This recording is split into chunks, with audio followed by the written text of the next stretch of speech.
Monaco's sixth permanent appointment in 4 years. Simon Jordan still backs the owners to have success given their record in other sports, but admits time is running out. You've impressed your will upon the football club. You've decided to buy young players. You now need to look at what's out there, what the conventional wisdom tells you, and go, right, senior players, established winner of a manager, step off the gas in terms of your involvement and let it run. And eventually they'll be successful in this. And they might take a lot of pain, they might alienate themselves, and they might spend a lot more money than they should do to achieve it. But the bottom line is, if you want someone to be successful in an industry, look at someone that's been successful before. Billy Sharp played under Rosenior at Hull, and he says the Chelsea players clearly let him down and thinks the way he was treated in general just wasn't right. The media was on him from the start. Yes. The memes and the things about the in-betweeners and stuff like that, which he took on the chin, and he made a joke of it. No one deserves to get disrespected like that, whether you think that he should be Chelsea coach, manager in the first place. Meanwhile, Frank Leboeuf told talkSPORT even the likes of Enzo Fernandez and Moises Caicedo are top players, but definitely not leaders. I was talking about Marcel Desailly as a centre-back. I was talking about Denis Wise, Roberto Di Matteo. They were players like crazy leadership and knew exactly what to do in different situations. At Chelsea, they don't have that. This is talkSPORT understands Man City are weighing up a move for Enzo Fernandez. City's top midfield target is believed to be Elliot Anderson. Now, Barcelona have confirmed Lamine Yamal will be out for the rest of the domestic season with a hamstring injury, but they do say he should be okay for the World Cup. Tony Yoka's admitted he's frustrated with Lawrence Okoli after his failed drug tests scuppered their fight in Paris and Yoka's shot at the WBC #1 spot. But if Okoli is cleared on appeal, would he fight him in the future? I trust the VADA board to let us know if it's okay. If they say that it's okay, and if he still have his WBC belt, I will fight him. And over 100 people have applied to be Tottenham's new first-team psychologist. The club posted an ad on LinkedIn after Roberto De Zerbi said the players needed to change their mentality.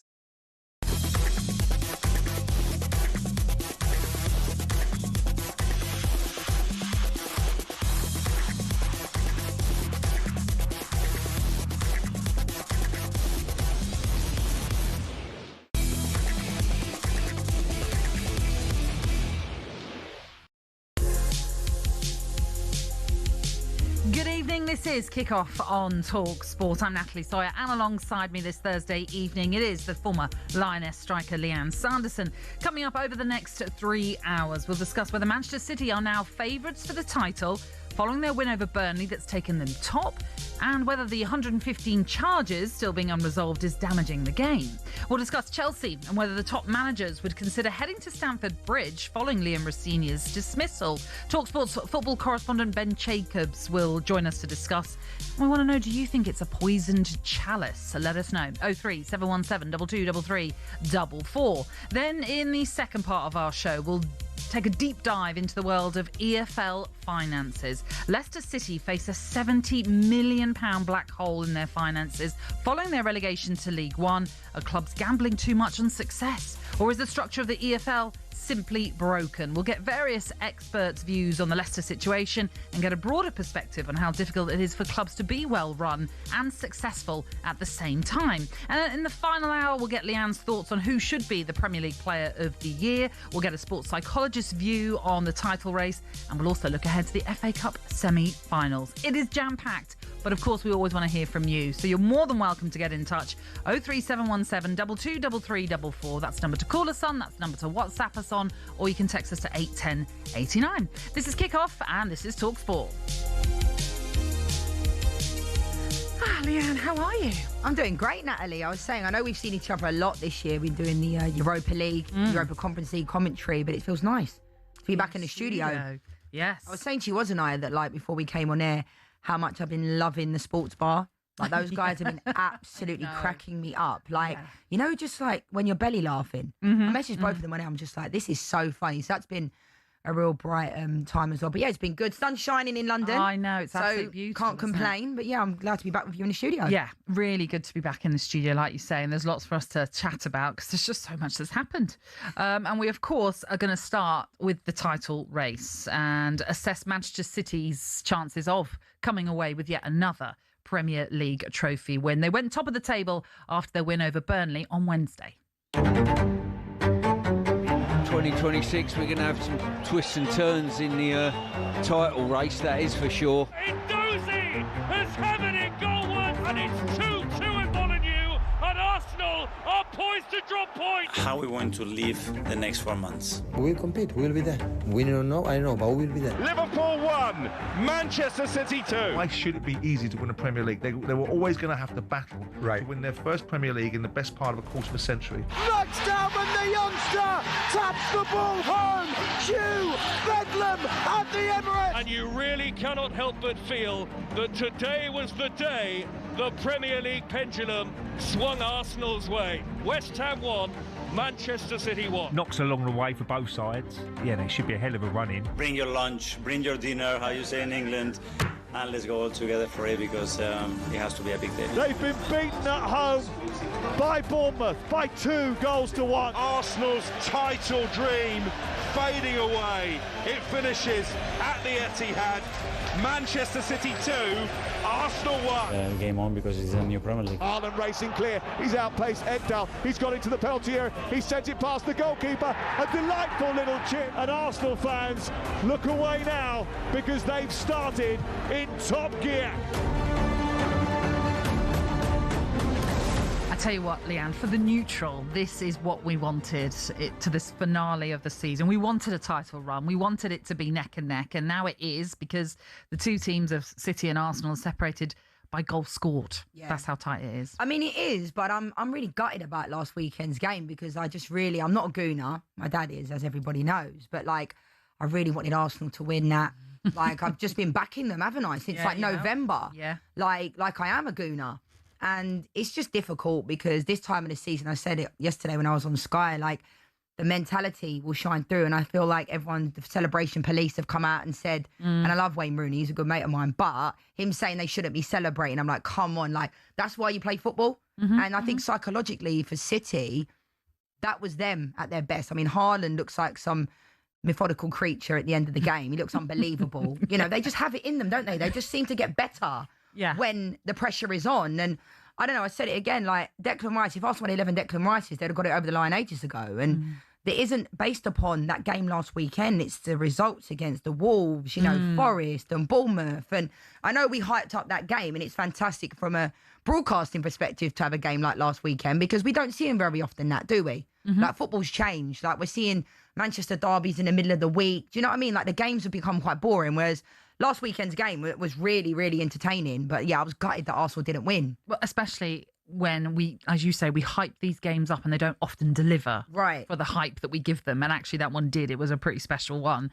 That being said, Arsenal have won just one of their last 7, I think it is. No, 6, sorry, in their all competitions.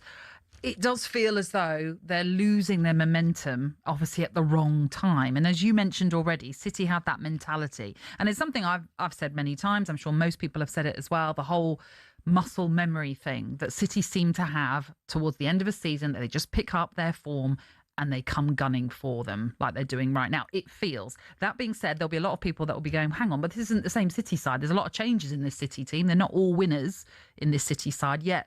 Maybe it is the culture of a club that has that winning mentality. Definitely. I mean, I think you look at this Arsenal side, Mikel Arteta winning the FA Cup after being at Arsenal for a few months, I think bought him a lot more time. You can see what Mikel Arteta's trying to do. It just isn't working.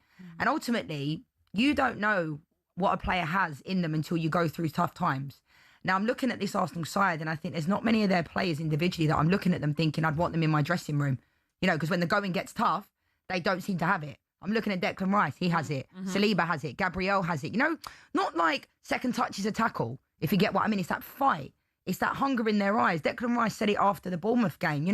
We're ready. He said it after the Sporting game. We're ready for this game. Yeah. He relishes those moments. But I'm looking in this Arsenal dressing, I'm thinking, how many of these players actually relish these types of moments? And it gets to a point, we were talking about it off air for about an hour with Luke. He's a massive Arsenal fan, and I love what he has to say because he goes to all the games. And, you just don't have the mentality in that dressing room. And it comes to a point with Mikel Arteta where it's like, if I'm in that dressing room, can't always blame the manager, because I think we live in modern day where it's always the manager's fault. You have to look at the players as well.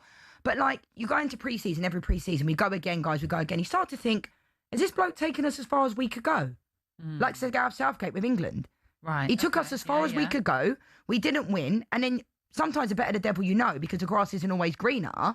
But I just think it isn't really working. If they can't get it over the line this year now in the Premier League, there's big questions that have to be asked of Mikel Arteta, because is it the longest? It's like 200 and something days they've been at the top four. Now, no, I've changed my mind who I'm backing at this moment in time, because I just feel like City, mentally, Pep Guardiola, they're like mentality beasts. They know exactly what they're doing. With those celebrations, they're trying to get into Arsenal's head as well.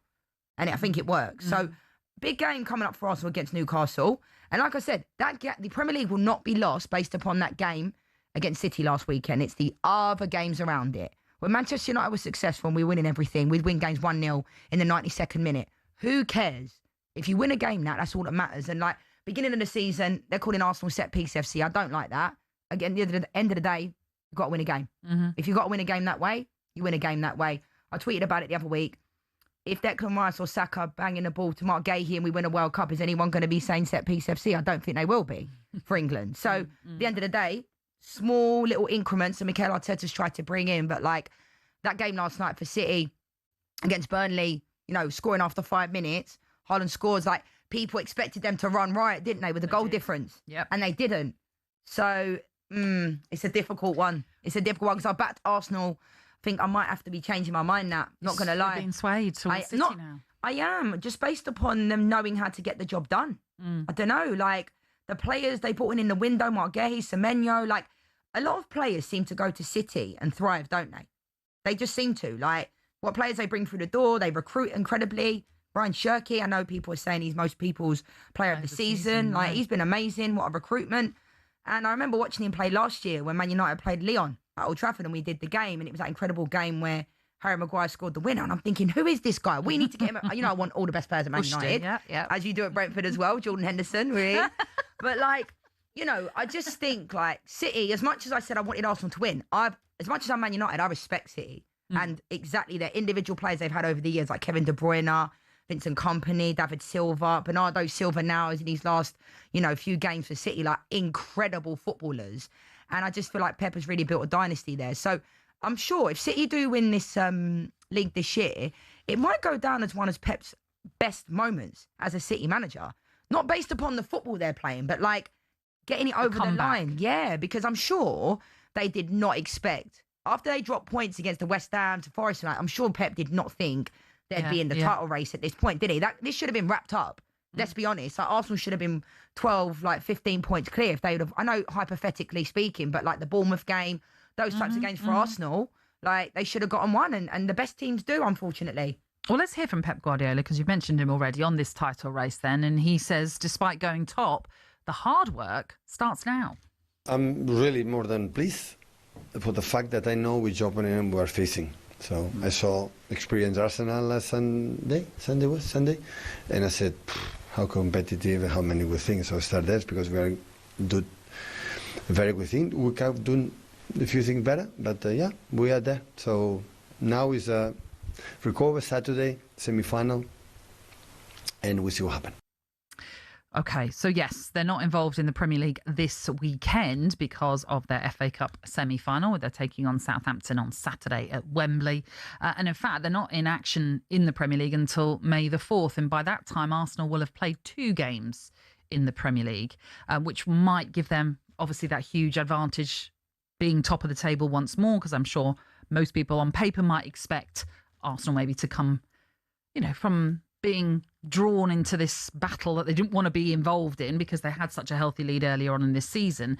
They have to come good. And you know, you're talking about mentality, and you mentioned Declan Rice, and I think what is so important, that loss to City, when he was saying, I'm not done. We're not done. Or it's not done. That's what he was saying, wasn't it? It's not done. I like that he was saying that on the pitch to his other teammates, because he's, as you say, having that mentality of, we can still win this, because it doesn't all come down to this one loss. No, it doesn't. And I think like Declan Rice, for me, needs to be given the captaincy full time next season. No disrespect to Martin Odegaard. I like him as a player. I think he's a dream of a footballer. He's a wizard when he's on the ball. You know, the game slows down when he's on the ball because he thinks 3-4 steps ahead, Martin Odegaard. But when it comes to that, when you look at Declan Rice, he epitomises everything you need in a captain and a leader. Now, I know he's had the armband and, you know, their leadership groups and that when Odegaard's been injured. And I think you need players like Declan Rice that really step up. Yeah. You know, you look into your side of you. I did it myself. When you've been in a dressing room, you think, I'm glad I'm in this dressing room with these players. And you're looking at Declan Rice, you think, I know he's going to show up today. I don't think we've ever really seen Declan Rice play a game less than 8 or 9 out of 10 this season. I don't think we have. He'll probably tell you differently himself because we all go through moments where, you know, it's not your day. But every time I watch Declan Rice, whether it be live, whether it be back, I think he's brilliant. Yeah. Look, just quickly to run you through the remaining fixtures in the Premier League. Arsenal have got Newcastle at home as well as Fulham at the Emirates. They're the two games they have effectively in hand over City or before City then play their next Premier League game. They then go to West Ham. They've got a home game against Burnley and they finish the season at Selhurst Park, Arsenal. As for Manchester City, they go to Everton next before they host Brentford. They face Bournemouth as well. There's a game against Palace that's to be arranged, but that one is at home. And then they finish the season at home to Aston Villa. From those fixtures, who are you thinking might have a more favourable set of games? Arsenal. Okay. Potentially. I mean, you're going to like this one, but Brentford's not an easy game for City. Palace, you know, have got a massive say in this title race as well because they play both sides. Yeah. But yeah, I mean, it might also come down to goal difference now. And that's what Luke made a really good point before about, you know, last night for him as an Arsenal fan, he's saying, oh, yeah, this is good. It's only 1-0. Whereas I'm just thinking, win the game in front of you. All you can do is in front. But they maybe saw that as an opportunity missed. Potentially, because it could come down on goal difference. If both teams win the remaining games. Someone made an interesting point the other day. I can't remember who it was. And it was talking about Arsenal prefer to be the chasers instead of being on top. Yeah. But to me, that's neither here nor there because it's like saying, do you want to be the first penalty taker or the second? You know, you toss a coin, do you want to go first? I always wanted to go first. I'd rather be at the top. But I was never that underdog mentality. I think it shows strength to be able to keep it, stay there throughout. And I think City have done that year after year. Regardless of squad turnover, Pep Guardiola is the common denominator in this, where he's been there, done that. And you're looking at Pep and you're thinking, I'm glad you're my manager. I know he's intense, but you know what I mean? He's a genius and he's revolutionised football, especially when he was at Barca, Bayern. So, yeah, I mean, it's going to go down to the wire, isn't it? And I think massive game for Arsenal against Newcastle at the weekend. I know Newcastle haven't been in the greatest run of form, but like, you know, these games are going to be difficult. Every game is going to feel like a cup final. Yeah. The pressure will be there. And I just feel like City know how to handle. You can't tell me that Arsenal can handle pressure. I wish they could, but they clearly can't, can they? Well, and also let's not forget the factor of the Champions League, which Arsenal is still involved in. They're through to the semi-finals. They're going to take on Atletico Madrid, obviously, in that two-legged affair. That's going to play a part potentially in this. Yeah. We will see, of course. But it's down to you as well. Who do you think is the favourite then for this title? Why not give us a call? Why not send us a message on WhatsApp to 03717 223344? You can also text us to 81089.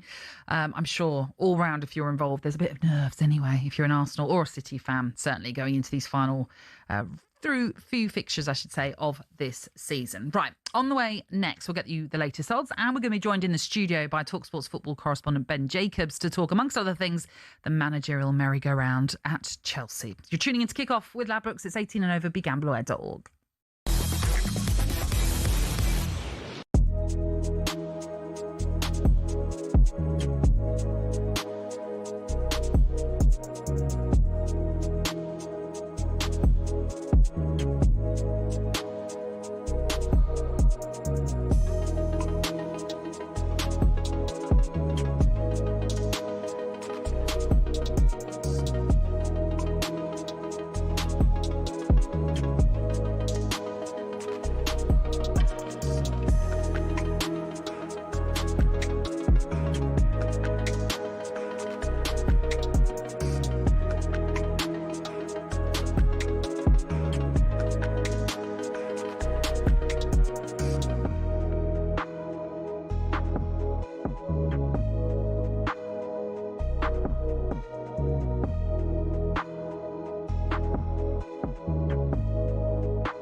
What's happened? Hello, matey. What's happened? You all right?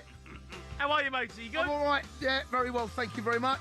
Gaffer's gone. Yeah. Gaffer's after slapped. Yeah, last night's performance slap was unacceptable, mate. Yeah, you got slapped. Yeah, something. Slap. That could not stay the same. The run of results and performances have just led to this. I mean, you heard me last night. I was absolutely crestfallen last night. Thought he done well, mate. Thought he done well. Well, First the 2 fact minutes, that he was he's good. gone suggests that he didn't. It's one of those situations that something had to give, and we weren't. You can't go through over 8 hours of football without scoring a match in a game in the Premier League. You can't do that. Those glasses look ridiculous. What do you mean? Are they hurting your eyes? I'll put them on. They start to. I can't see nothing. So if I do some hand signals to you, you won't see them. No, I can't see. I actually genuinely. I'm disappointed. He's a good manager, Rosinha. Well, playing some good stuff. He may well be in the future a very good manager, but right here, right now, things were falling apart at the seams, and they were falling apart quite quickly. The last goal we scored in the Premier League was away in a victory against Aston Villa 4-1. Yeah. That was in March. Encouraging signs then. And you can't carry on playing games. And last night's performance, it was unacceptable. That was completely unacceptable. You can look and you can lose a football match, and I've seen over the years Chelsea lose plenty of football matches, but it's the manner in the defeat, and the players they need to look at themselves as well. By the way.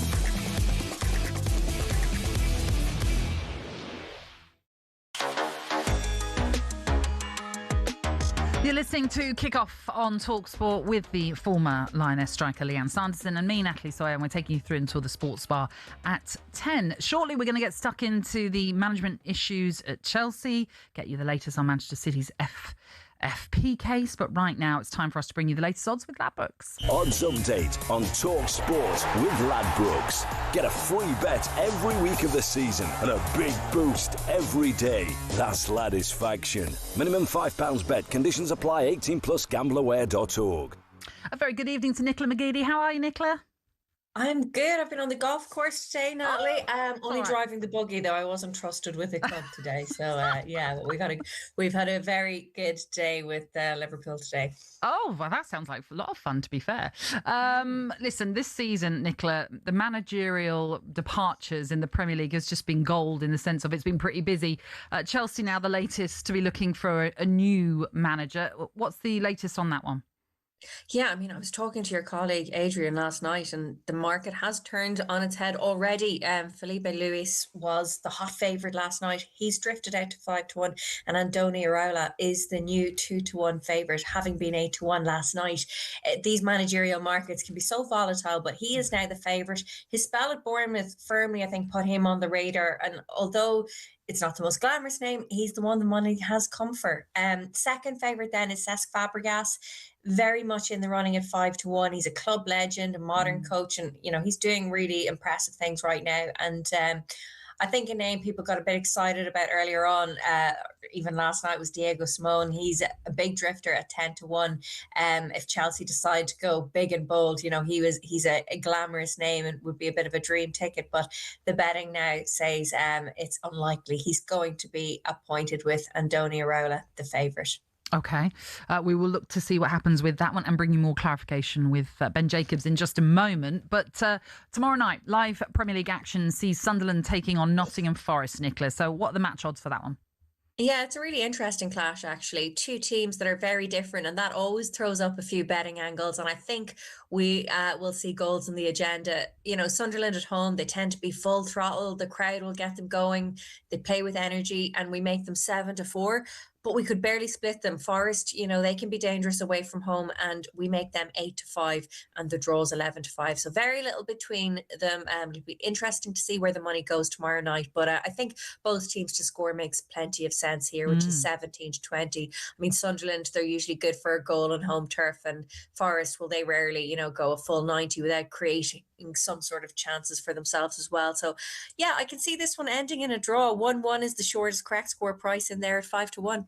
Okay, that's for tomorrow night. We've already started the show by talking about the Premier League title race, and Lianne's been swayed. She's now going for City to win it. How's that result last night, taking City top, change things when it comes to the Premier League title race, Nicola? Yeah, I don't think Lianne will be the only one swayed. You know, I don't want to feel Arsenal that way. right now it's all City. All the neutrals are jumping from one ship to the next. But look, it wasn't flashy, but City did what the champions do. They go out there, they get the job done without drama. So, look, 1-0 at Burnley. The title picture looks very different than it did a few weeks back. And from a betting point of view, the markets have reacted, and City are the team to beat at 8-13. They're now clear favourites for the title, and you can see why. They're at the top. They've got the experience now as well to get it over the line. Arsenal are still very much in it, obviously, but they're the ones under all the pressure. And look, they're priced out at 5-4 now to win the league. I'm sure there'll be plenty of twists still to come, but after last night, the message from the bookies is pretty clear. It's City's for the taking. Although, as I said, punters are very split. So look, it's going to be an exciting run in for sure. It certainly will be. Nicola, thank you. Great to have you on as always. That was a look at the latest odds with Ladbrokes. It's 18 and over. BeGambleAware.org. Odds update on talkSPORT with Ladbrokes. Get a free bet every week of the season and a big boost every day. That's Ladisfaction. Minimum £5 bet. Conditions apply. 18 plus gambleaware.org. All right, there's lots for us to cast our eye over now for the rest of this hour. I'm delighted to say joining us in the studio, it's talkSPORT's football correspondent Ben Jacobs. How are you, Ben? Good evening. I would be better if Leicester, my home team, were not relegated, and I've got the short straw because we're going to be talking about that in the next half an hour. We might. No, we do certainly have to delve into what's gone wrong at Leicester and see if there's any light at the end of the tunnel for them as well, as I'm sure some Leicester fans will be hoping that there's some good news on the horizon potentially, but you might not have that. But we'll see. That's to come. We'll also talk about Chelsea, but before we get to that, speaking of Manchester City, title race, they're back in the hunt for the title as such now, being top of the table, favourites to win the title as well. But there'll be a lot of people, when you consider what's even happened this season with Leicester having their charges, Sheffield Wednesday having their charges and points deductions, for example, and I realise that's in the EFL, but people will be asking what's happening with Manchester City and the 115 charges, Ben. Yeah, and I think the difference is that City are fighting this vociferously. So in terms of the volume of charges, it's worth noting Chelsea's, having agreed a settlement with the Premier League, was also a very large number. And that's because these alleged breaches are over a number of years. So they kind of fall into buckets, which means that if Manchester City's lawyers are to prove innocence in one category, upwards of 30 charges from the 115, or it's actually more than that now, may drop away. And as a consequence, this is a really complex legal case. Now, the actual independent hearing finished in December 2024, which is why a lot of people are surprised we don't have any clarity.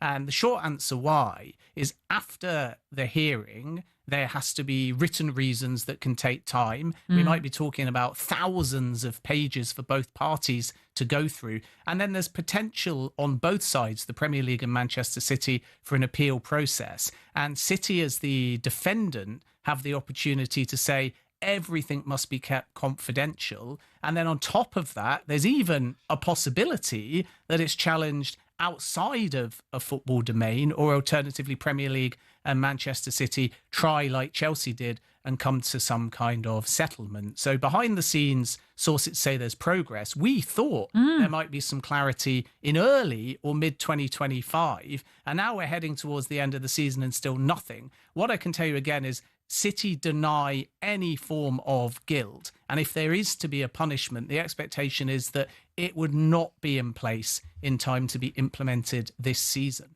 So what Ben's really saying that is I'm going to be like 96 by the time these charges. But the thing is, Ben, all jokes aside, like with regard to this, I think the frustration comes from the fact that I know there's a lot more charges with City, allegedly, but like you're looking at a team like Forest, Everton, they got done pretty quickly, didn't they? Leicester, obviously there's different circumstances, but like I think the problem with this is what will the consequences be? Because they're not going to take away the treble from them. They're still able to kind of do exactly what they're doing, but what will the real punishment be? Yeah, I mean, and it has to be some type of end goal as well, don't they, Ben? We can't keep going on about this for like the next 10, 15 years. Like, where's the light at the end of the tunnel? And there's legal costs for the Premier League, which are footed by the other 19 clubs as well. And Manchester obviously contribute to that fund as well. Punishments can range from, in theory, an expulsion or an asterisk by various silverware won, but that's not seen as likely or feasible, and again is defensible. You've got fines, you've got points deductions, you've got transfer bans. So it's a whole spectrum of punishments. And again, City deny any wrongdoing, so they are fighting this very fiercely and have done since day one. And they point to some of the rulings from UEFA which lean towards their argument, whereas the Premier League have brought forward other charges that were not looked at by UEFA. So we can't entirely compare the UEFA and the Premier League case. And then on top of all of that, you have an added complication of the complexity, which is not really comparable to your point to Nottingham Forest or Everton or Leicester. What we can say is in terms of due process, some of those cases were expedited. And as a result, clearly there was a desire to put clarity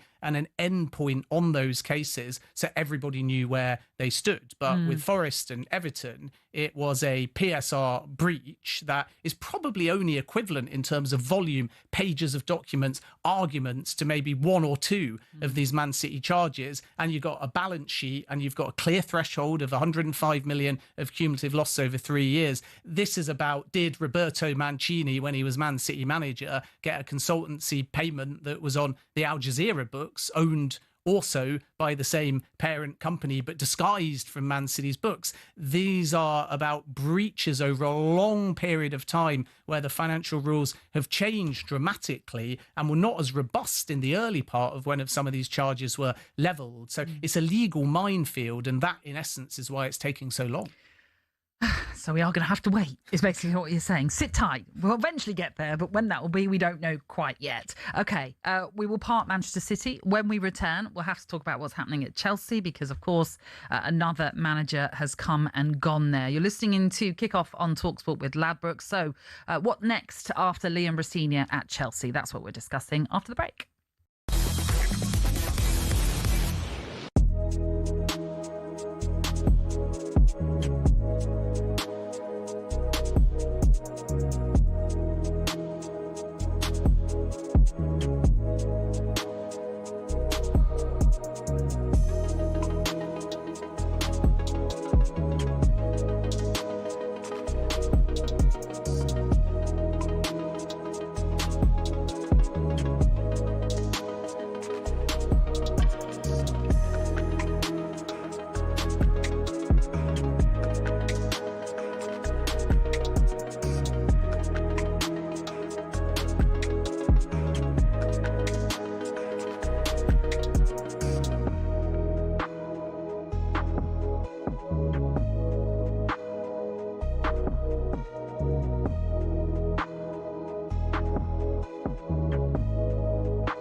I don't know where West Ham's next win will be. I don't know where Spurs will be. But if Spurs beat Wolves, which is the easiest game out of all the fixtures combined, yeah, I wouldn't put my house on West Ham beating Everton, Brentford, Arsenal, Newcastle or Leeds. And if Spurs beat Wolves, West Ham are going to have to beat one of those teams or get a few draws, but you know what I mean? Yeah. And I can't see that happening. So now I don't really know where my money is as to who's going down now. Yeah, I mean, I always thought, and I've said to you before, I thought Spurs would survive. I just think they've got a bit more about them. I know they haven't won a game in 2026, a league game, but it probably was a little bit of a missed opportunity last night. To be fair, it could have got a lot worse because they had chances. When Brennan Johnson's header, he should have done a lot better with that. Yeah. Goal obviously ruled out, rightly so, with the handball. But yeah, it's going to be a difficult one for West Ham. I mean, they're both playing at the same time, which is quite interesting at the weekend. So at least there's not one almost. Oh my goodness, they've won. Neither on telly, right? They're both Neither. Saturday afternoon. Both 3 o'clocks. So I can't remember. You got that stick, haven't you? What stick? Huh? What stick? So you can watch games? No, I haven't got no stick. I thought you got Premier League TV. Yeah, code, not stick. That's what I mean. That's what I meant. Sorry, Darren. Use the word code, please. Code. I meant code.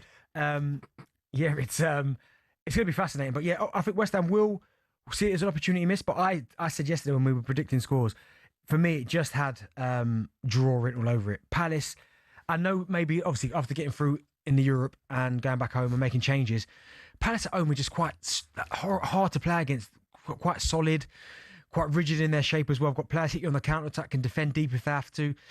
And I think one thing that West Ham, I know they've been in a little bit of better form, they lack creativity. And I think with Somerville and Bowen, probably Bowen, one of his more quieter games, you'd probably say. Yeah. But they have to, either way, Spurs or West Ham, they're going to have to do it the hard way.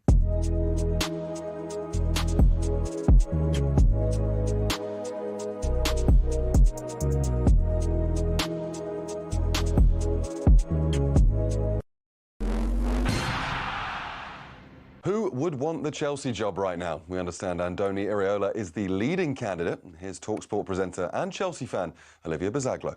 With the situation at Bournemouth and the setup he had there, and I just don't know if Andoni Iraola would even come and work at Chelsea. I just think it's a complete mess at the moment. Under-21 coach Callum McFarlane steps up again after Rosenior's sacking. John Terry's currently amongst the academy staff at Chelsea. Will he be involved? Here he is on TikTok. I'm not sure what Callum's backroom staff is going to look like. I've not had a call, I've not had a message. I will be continuing my role in the academy. Now, it's understood FIFA have no plans to replace Iran with Italy at this summer's World Cup. The switch was proposed by Donald Trump's special envoy, who's Italian, with US and Israel's conflict with Iran still ongoing. Elsewhere, Bryson DeChambeau is apparently working on a new live golf contract, despite uncertainty over Saudi funding. Meanwhile, Barry Hearns told us talks over Saudi snooker events are ongoing. Snooker's in a very strong position. We've got a lot of customers that want events and not many days. So if we get to that situation, we've got plenty of homes for other events. And tributes have been paid to Mr. Blackburn Rovers, Tony Parks, after his death at 76. The former player and coach was one of the longest-serving employees in the club's history, starting from 1970 and concluding in 2004. There's more at talksport.com.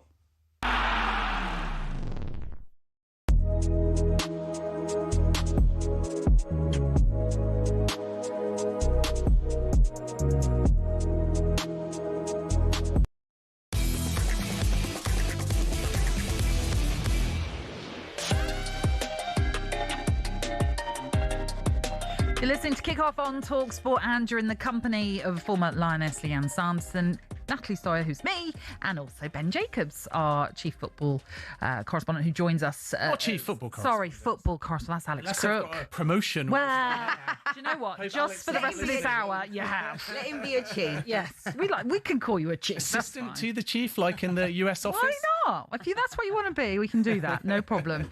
We've already spoken, obviously, a little bit about the Manchester City scenario when we're talking about the charges. We'll move on from that because we have to talk about Chelsea, because yet again another manager has left their position at the club. Liam Rosenior sacked yesterday. That's after presiding over a real dismal run, which has seen them win just one game in their last 8. No goals or wins in their last 5 as well.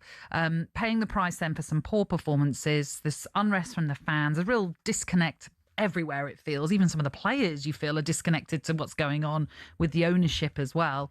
So let's think about what's next for them, because they do have an FA Cup semi-final that's coming up this weekend. But they are obviously in the hunt for the Champions League, but they have fallen away in the table due to other results as well, and their bad run of form too. So what's next for them?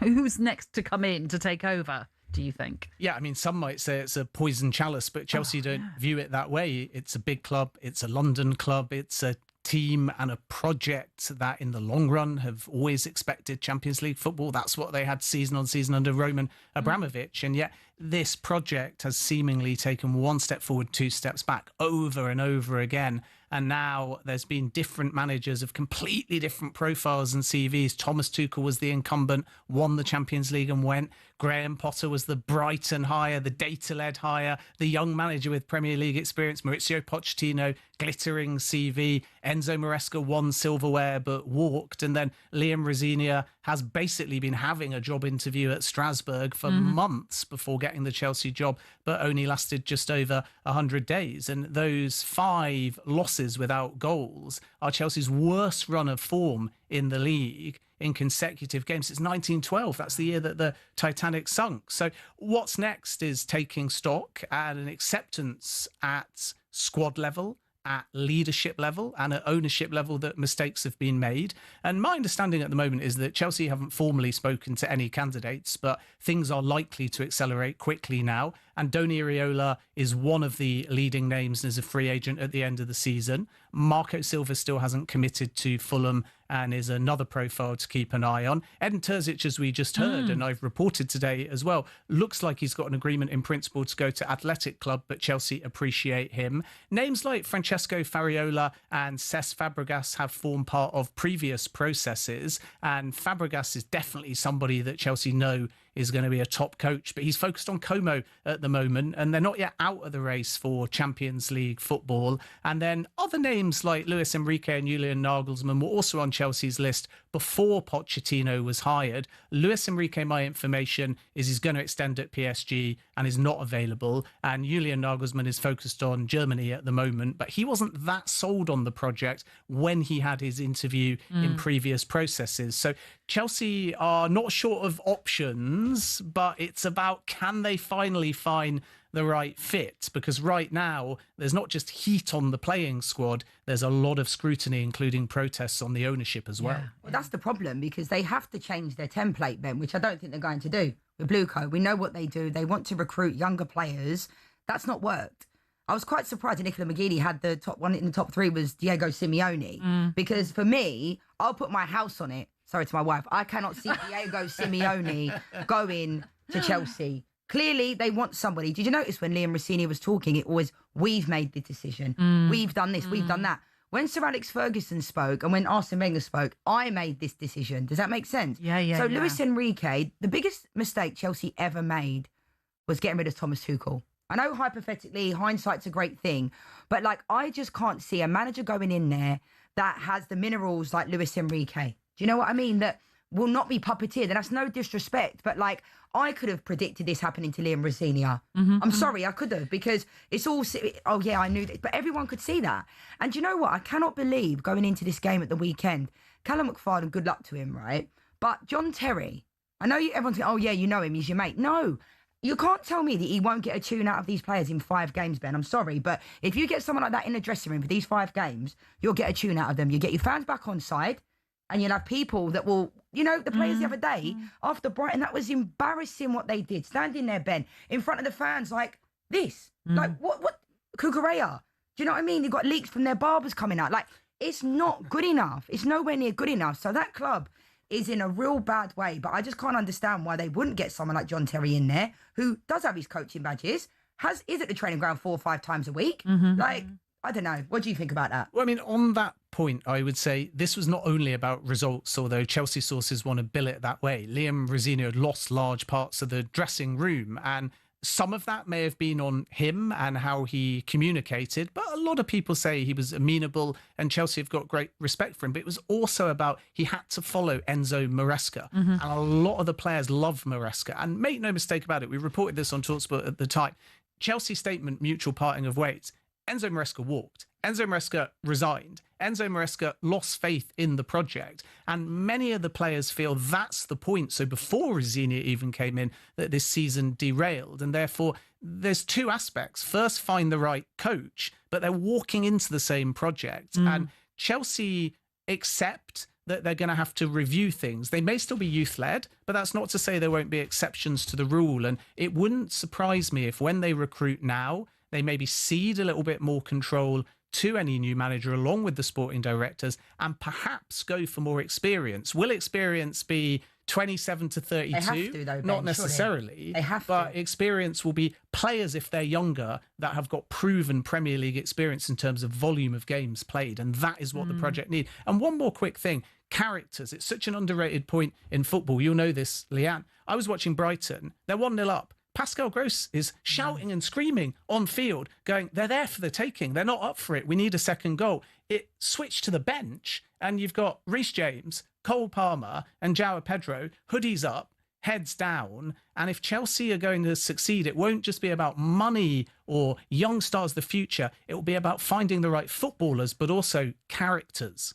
But it kind of has an echo of Tottenham in the sense of you had Pochettino when he was at Tottenham. You obviously had Jose Mourinho, you had Antonio Conte, managers that flagged up issues at Tottenham. Pochettino, to a degree, flagged up an issue when he was at Chelsea. Maresca clearly flagged up issues when he was there and, as you say, walked away. So it does feel like they have to change what's going on at the club. I understand the project of buying young players and selling them for a profit. But at some point you've got to start realising that trophies is what the fans want. That's what they want. They want success on the pitch, not about selling every single player for a profit.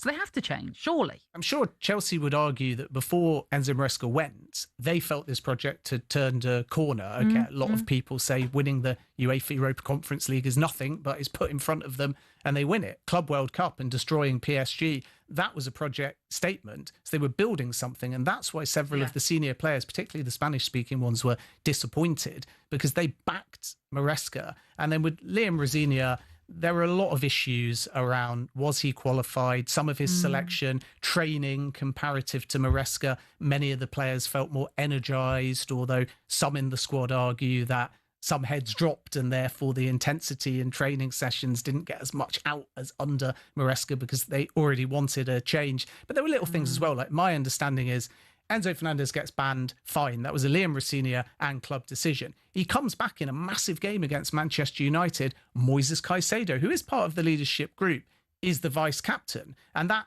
looked like almost a third punishment. And then Rosinia takes that call, not the club leadership. Following game against Brighton, Caicedo, who turns up against his former club, is no longer captain. It's back to Enzo Fernandez. So that's indecisiveness, and it sends the wrong message to Enzo Fernandez because he feels like he's been punished against Man United. But it also sends a bad message to Moises Caicedo because my understanding is that Moises Caicedo would have liked to continue as captain. And I also... I've talked about this before, in fact, ahead of the Chelsea-Port Vale game that we did live at Stamford Bridge. But what Enzo Fernandez said to me was not anything... I didn't feel he deserved the punishment he got for what he said in comparison to what Marc Cucurella said, which was, and I know he did speak highly of Liam Rosinia as well, but he was basically saying, I wanted Enzo Maresca to stay. I don't understand this project. I don't understand what this is all about at Chelsea anymore. But it felt like he was losing hope. And yet he didn't get any punishment. So what messages are you sending there? But the problem I have, right, guys, is the fact that these are not toddlers. These are grown men. Yeah. I've played for so many coaches. I'm sure we've all worked for bosses you do not want to work for, but you do your job. Do you know what I mean? There's all these different things. There's times when I felt like I should have been playing more, but you still have to do your job. And what I saw in the Brighton game, shout out to Brighton as well, because I feel like they're getting no love because it's all been about Chelsea, which I understand. But, like, come on, like, at least compete, Ben. Do you know what I mean? What they did the other night was so unacceptable. Like, Liam Rosinia, yes, I take your point about all the different things, and it does make a difference in the dressing room when you've got certain players like Enzo Fernandez not happy, and then it has a domino effect, and Cucurella. But, like, come on, guys.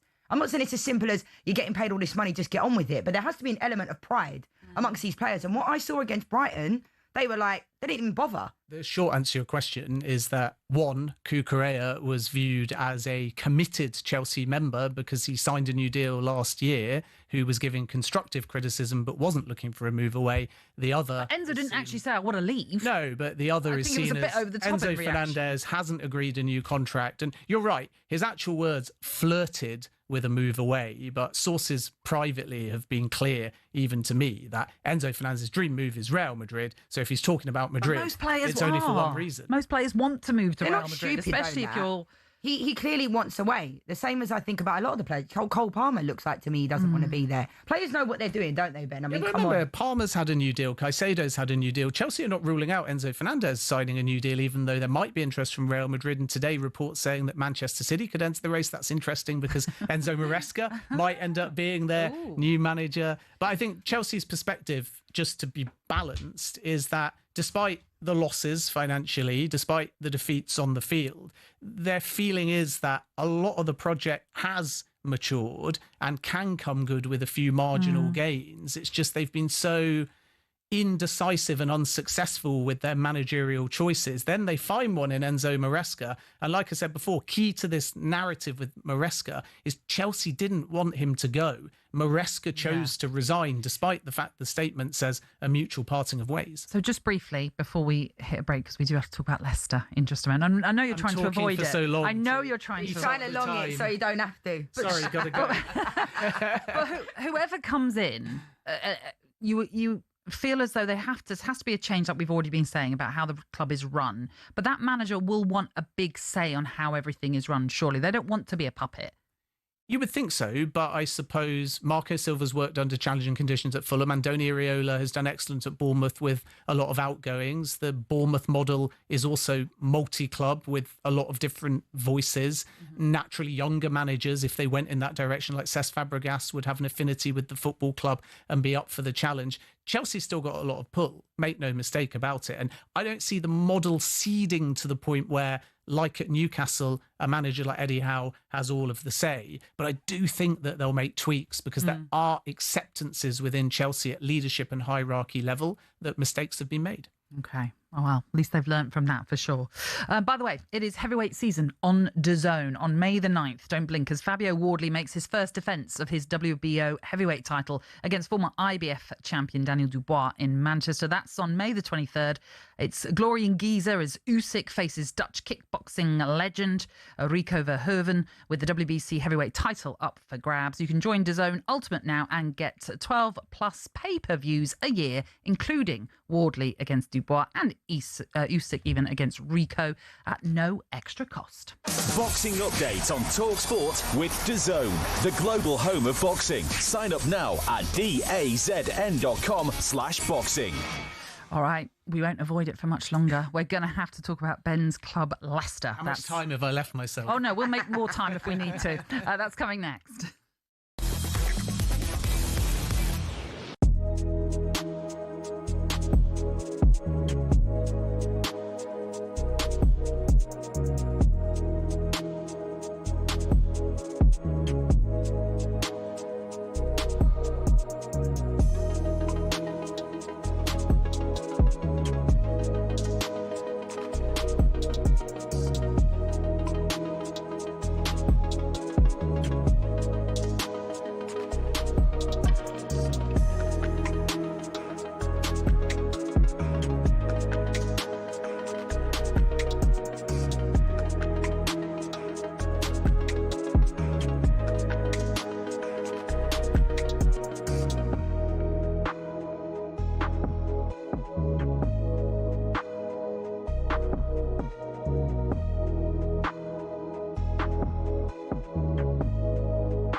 Arsenal have been reeled back in.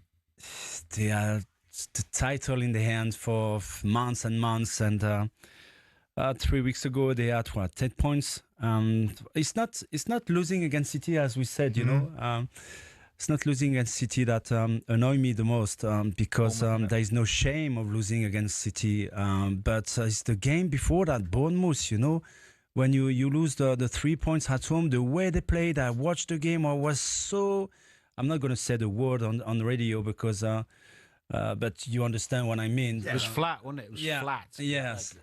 No desire. I think they had no idea what's going on the pitch, and I think they didn't understand exactly what it takes, you know, to win the Premier League, especially when you have to fight against City. This team is amazing. You know, they're acting like as a champion every single season. So did you say that you don't think some of these players know what it takes to win the Premier League? What's involved in winning it? How you win it? Have you seen the game against Bournemouth? Yeah, I watched it. Yeah. Honestly, there was no urgency. It was strange. I mean, no energy, no creativity, no desire. I mean, guys, you're fighting for the title. You know that if you win that game, it doesn't matter if you lose against City and the game is the end as well. You still have 3 points. Come on, guys.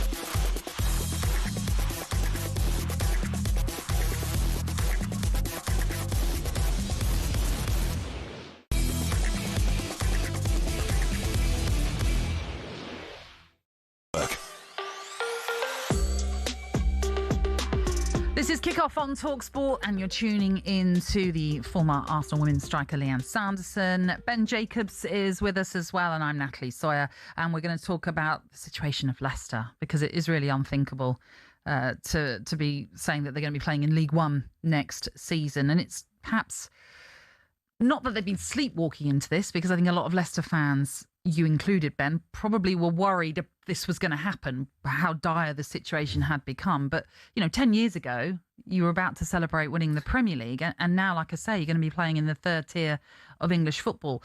I know we're going to talk about the fear of what could happen next for Leicester, but just as a fan, just for a moment, how do you feel about what's gone on in recent times? It's heartbreaking. And when Leicester won the Premier League in 2015, 2016, somebody asked me a question. Would you take that one Premier League win and then your side get relegated to the bottom of the English football pyramid? And of course, at the time, we're top of the table. So you go, yeah, because that memory is going to trump everything. But over time, and maybe as you get a bit older as a fan, you start to realise that the longevity of your football club, the identity, the culture, the infrastructure is actually more important. The individual moments are what you celebrate and remember, but you want to be able to never fear that your football club is going away, or never follow a football club and not recognise it. And Leicester in 10 years have become unrecognisable, even though it's under the same ownership. And it's so tough to take, because I know the chair, Top as he's known, and the ownership from King Power means so well. And there's so many good people at that football club, and they've built a brilliant training facility. They've obviously launched the King Power Stadium and then renovated it. And we've had some wonderful moments and players. But right now the club is unrecognisable. They've shown no fight, and they have sleepwalked to relegation. And it's gone from being in the Premier League with a charge hanging over their head, but being able to delay it, which was seen as a win at the time, but they went down anyway, to hope that even with a points deduction, they would be able to overcome it and at least challenge for promotion, to fear they were sliding in the wrong direction, but we'll never go down. That was what I was thinking as a fan, to getting a points deduction and then realising we were in a relegation scrap, but still not really embracing the true reality of that, to actually now being down, even if we got the 6 points back. And that shows you, unfortunately, how far the club has fallen. But it's all hypothetical, right? Because it's interesting what you say, because I was speaking to a couple of Leicester fans yesterday, and they said they would not take anything back of what happened, winning the league, winning the FA Cup. But you're saying on the flip side, it's obviously difficult to answer that question, but that feeling you had 10 years ago of winning, and to me, Leicester winning the league is probably the most incredible thing I've seen in my lifetime of football, genuinely. If Tottenham get relegated, that might be also up there. But you would not take that. You would take that away in order to be back in the Prem. I'm not saying I'd take it away. I'm saying that for me, because I witnessed it, unforgettable. And let's not forget, they reached a quarter-final of a Champions League as well. And for 2 consecutive seasons under Brendan Rodgers, they nearly got top 4 finishes and were back in it. But my point is, when you think about the younger generations who didn't witness that, and anyone else that's to come, this is a football club that has to survive. It has to thrive. It has to maintain an identity. It has to maintain a connection with the community. And all of that is dissipating with players having arguments with fans, with a manager that hasn't clicked, with no strategy. They've got infrastructure, they've got potential, but they've fallen so far away from that incredible fairy tale memory that there are young football fans that didn't witness that, that will only see a club on the down. For me, I wouldn't take it away, but so important going forwards is that our football clubs don't become detached from their community and maintain a sustainability so they don't fall into financial ruin. And I fear for Leicester, because it's a great club with amazing infrastructure, but it is moving in the wrong direction. And there is no guarantee that we come back at the first time of asking, because several of the players that are there that are good enough to do that have got one foot out the door. I mean, you've only played in League One once before, and you got out of it straight away when you were in that division. In terms of the financial side of Leicester, how worrying a state is that? At the moment, it's okay in the sense there's no new charges hovering over us. They put a lot of money into infrastructure. They've got an elite world-class training facility at the Seagrave Centre. But now it's about, can they raise the funds within the EFL's financial rules to have a competitive squad to come back at the first time of asking? And for me, players like Abdul Fattawi or Steph Mavididi or even a youngster like Jeremy Monga, players are looking for exits, because the reality is, I know the league table doesn't lie, 75% of this Leicester squad are either Premier League quality or way better with respect than League Ones. There'll be a mass exodus. People will use that as opportunism to raise the squad, and they have to have the sporting leadership in place to replenish and build a squad capable of coming back at the first time of asking. And that's where there's a big question mark, and even more so because Gary Rowett won't be the manager next season. So first they've got to find a coach, and then they're in for a busy summer, both in terms of incomings and outgoings. How do you feel the reception will be? Obviously, Millwall tomorrow night, like at home, like what do you think the fans will, how do they respond to that? Because it's become quite toxic, hasn't it? We've seen Harry Winks, getting on the bus, and then the fans are kind of somewhat protesting. Like, what do you think the reception will be like? I think the reception will be, as you say, toxic, but... You think people are still going to go? Yes, because once you're down, you sort of go into defence mode in many ways, and I expect the Leicester fans to come together along with the wider community and really try and rally and inject some positives, and it is important that they get a win against high-flying Millwall and finish the season with some kind of momentum. Let's not forget, completely different context, but in the season before Leicester won the Premier League, the momentum was from being dead and buried, and the fans rallied and the players rallied, and they did the Great Escape under Nigel Pearson, and that momentum led to the unthinkable, a 5,000-1 Premier League win. It's not the same now, but if I'm Gary Rowett, I'm saying to the players, you've got to play for the badge, the ones of you that are staying. You've got to build some momentum, and you've got to show that you can beat a side like Millwall to take into next season. And if they don't do that, then they don't get a jump on next season, and it's a backhanded silver lining. It's not a great position to be in, but any win is a good win for Leicester City now, especially if it can contribute to anything that changes the mood ahead of next season. Oh, Ben, I know it's not easy talking about your club when they're going through the troubles that they're in, but we do appreciate you giving us the context of what's going on at Leicester, and hope that maybe there is some positivity next season for those fans. We'll talk more about that as well. I think we're going to be joined by a fan a little bit later on in the show. But Ben, thank you very much, as always, for joining us and keeping us up to date with everything. As I say, we'll continue to talk about the situation of Leicester and the EFL clubs as well. You can have your say on what's going on with the EFL and how can things get better, because it does feel as though there's a doom and gloom for how clubs are being run in the Championship Leagues 1 and 2. Certainly debt is on the rise. 03717 223344. That's the number to call us on to join us on Kickoff.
You found the mask?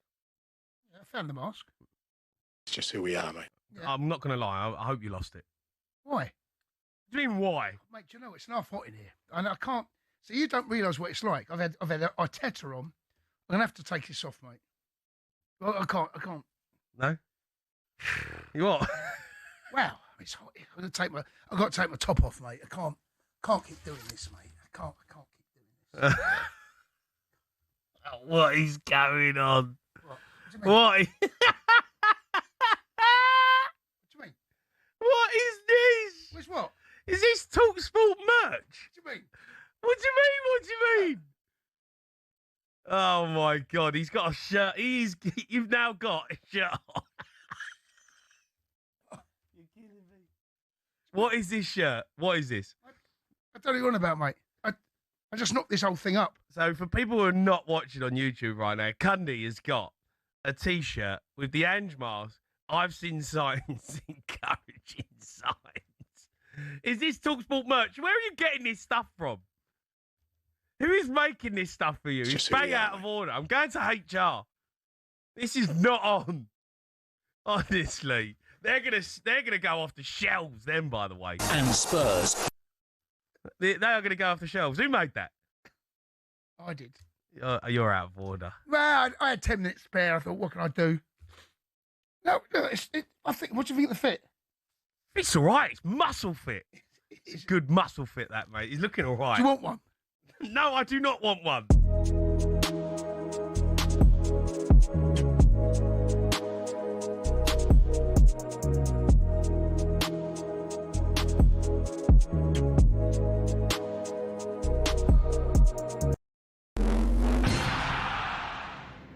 So, who will be Blueco's sixth permanent appointment in 4 years? Simon Jordan still backs the owners to have success given their record in other sports, but admits time is running out. You've impressed your will upon the football club. You've decided to buy young players. You now need to look at what's out there, what the conventional wisdom tells you, and go, right, senior players, established winner of a manager, step off the gas in terms of your involvement and let it run. And eventually they'll be successful in this. And they might take a lot of pain, they might alienate themselves, and they might spend a lot more money than they should do to achieve it.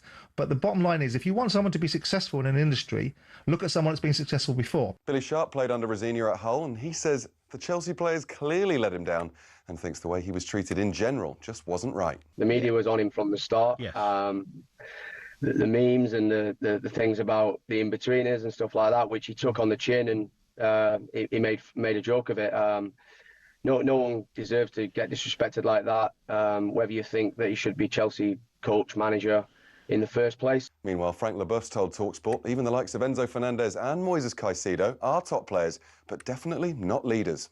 I was talking about Marcel Desailly as a centre-back. I was talking about Denis Wise, Roberto Di Matteo. They were players like crazy leadership and knew exactly what to do in different situations. At Chelsea, they don't have that. This, as talkSPORT understands, Man City are weighing up a move for Enzo Fernandez. City's top midfield target is believed to be Elliot Anderson. Now, Barcelona have confirmed Lamine Yamal will be out for the rest of the domestic season with a hamstring injury, but they do say he should be okay for the World Cup. Tony Yoka's admitted he's frustrated with Lawrence Okoli after his failed drug tests scuppered their fight in Paris and Yoka's shot at the WBC #1 spot. But if Okoli is cleared on appeal, would he fight him in the future? I trust the VADA board to let us know if it's okay. If they say that it's okay, and if he still have his WBC belt, I will fight him. And over 100 people have applied to be Tottenham's new first-team psychologist. The club posted an ad on LinkedIn after Roberto De Zerbi said the players needed to change their mentality. Get all the latest at talksport.com.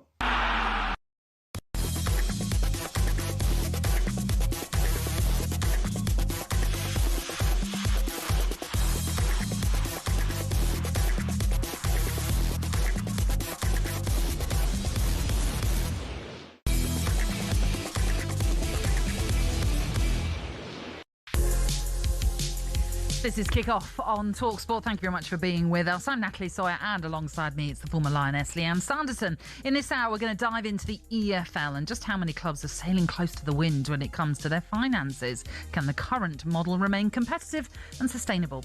And what does the Leicester situation tell us about the wider challenges faced by clubs? We'll be joined by a host of guests, including EFL experts, club chairmen and fan support groups to discuss the pressure cooker of being a Football League club. Give us a call with your thoughts. We'd love you to get involved. 03717 22 3344. Oh, as you may well have heard, we were just discussing the situation of Leicester, and it's been an extraordinary decade for them. From the ultimate rise, the odds-defying once-in-a-generation win when they won the Premier League title, to FA Cup success, Champions League quarter-final, European semi-final as well, and a period of glorious players and Jamie Vardy parties as well. But then came the fall, not just once, but twice, as the 2016 Premier League winners now find themselves in the third tier of English football. This is the Leicester City story. The most implausible, the most improbable, the most surprising title winners in Premier League history.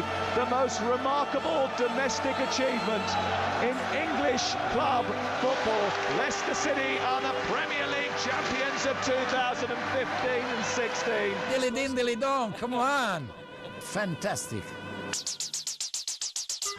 Here is Tielemans from distance, shooting towards the mark. What a goal! goal. It's a brilliant drive. Rodgers runs down the touchline to celebrate, and Leicester lead in the FA Cup final. They can be very proud of what they've achieved in their first ever Champions League campaign. Atletico Madrid just a step too far for the Foxes. Yeah, Leicester City, it's a Hollywood blockbuster going back 20-25 years. Leicester City relegated for the second time in 3 seasons.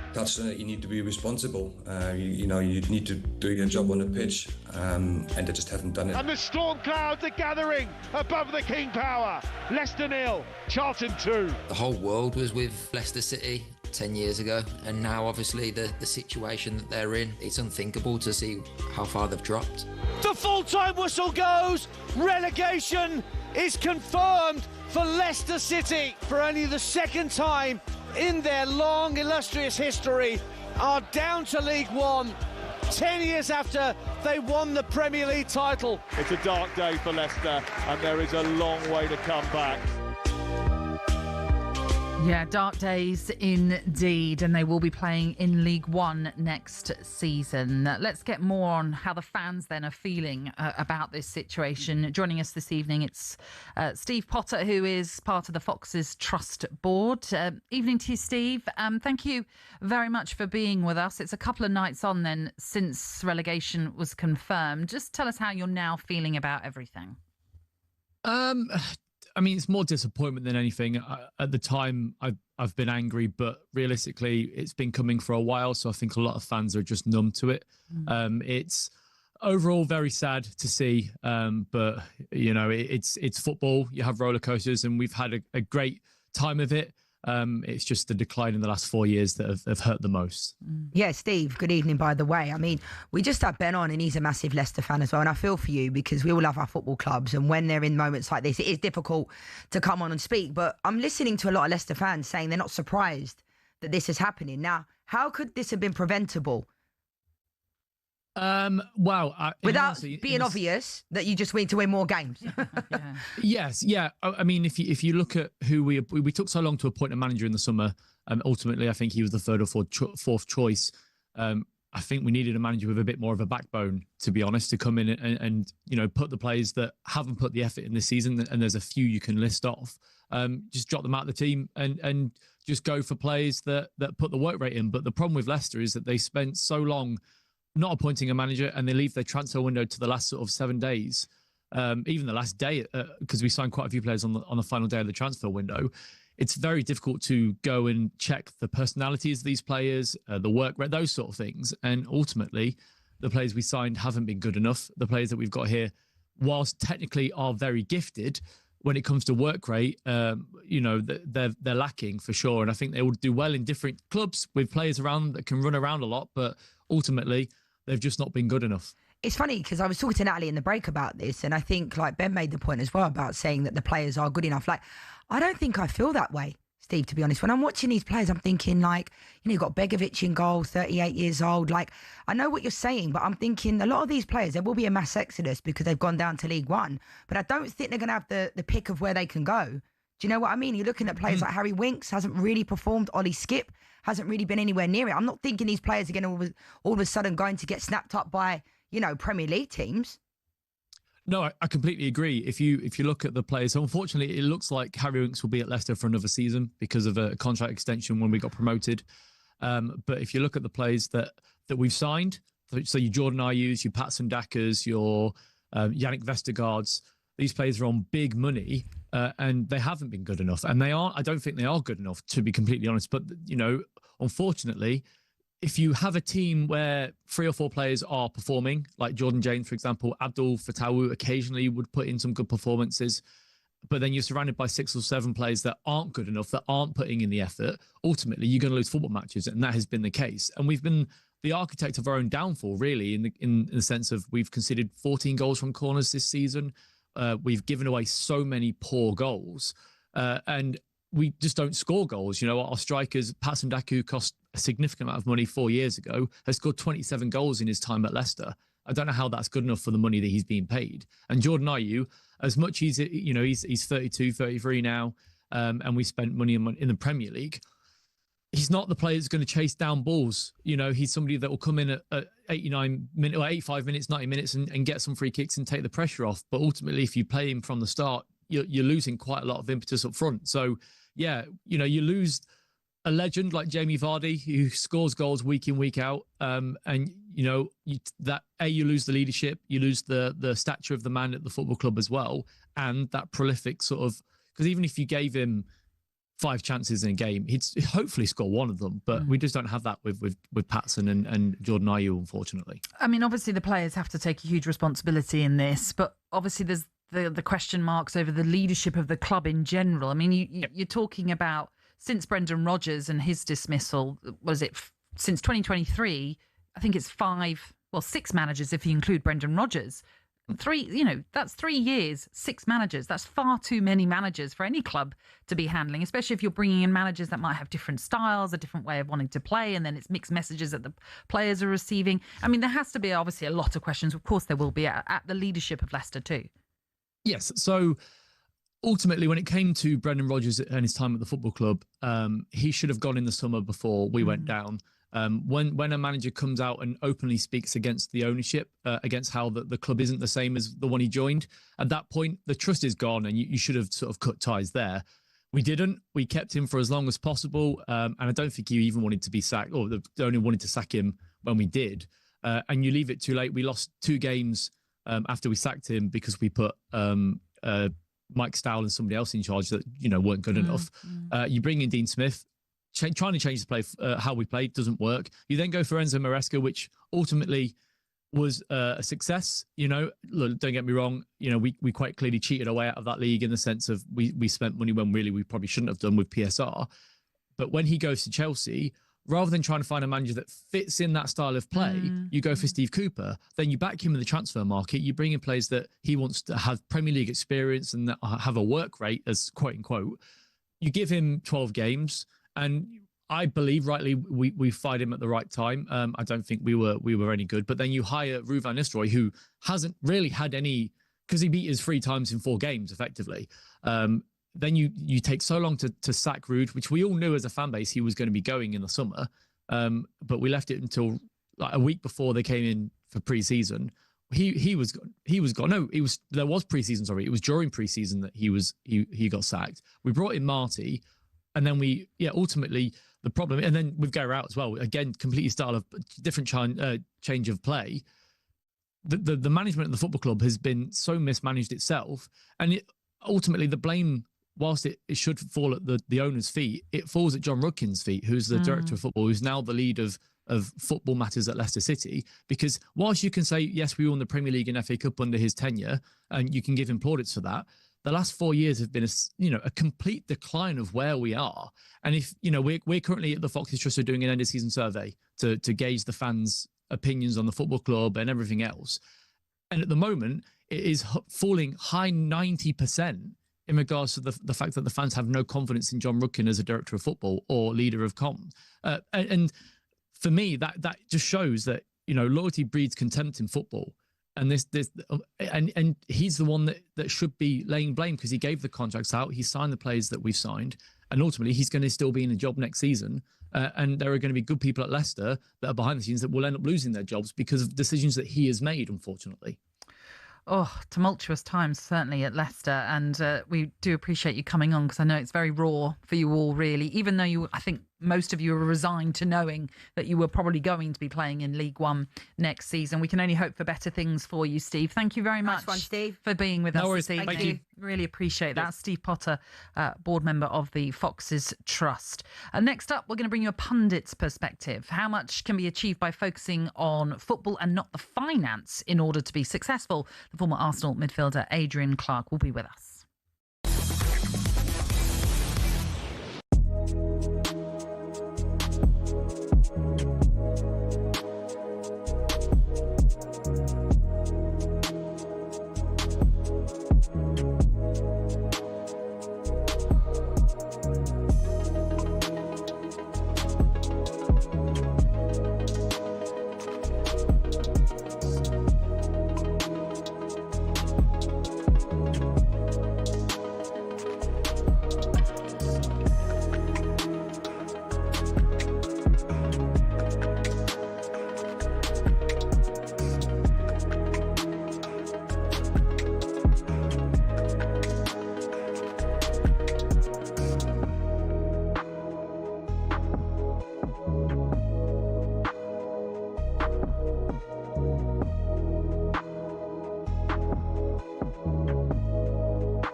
Vincent Kompany's side have won their 35th Bundesliga title at the weekend, have made adding another winger this summer a top priority.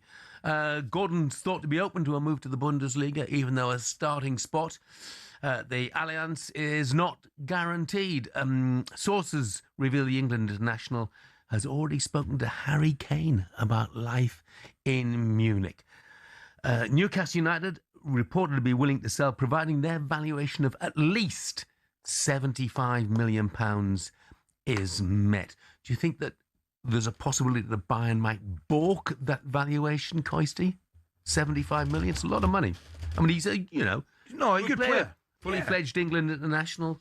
Oh, 100%, mate. 75 million. Far too much. Far too much. Good player. I like him.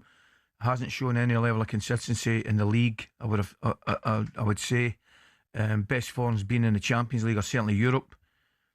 Would he be interested in going? You better believe he would. I mean, if you're Anthony Gordon, crikey, a move to Bayern Munich, why would you not?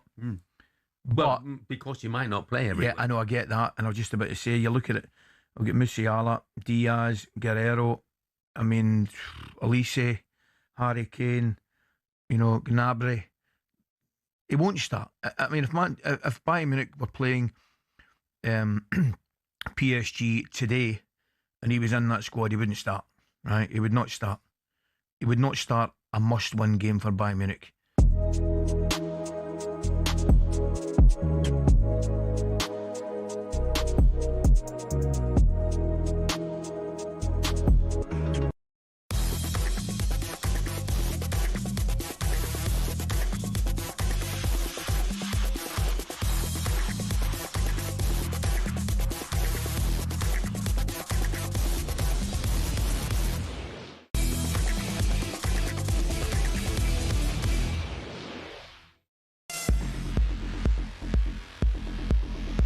Good evening. Welcome along to Kick-Off here on talkSPORT. You're in the company of the former Chelsea, Arsenal and Juventus striker Lianne Sanderson and me, Natalie Sawyer, and we are with you until 10. We're talking currently about the financial issues affecting many EFL clubs.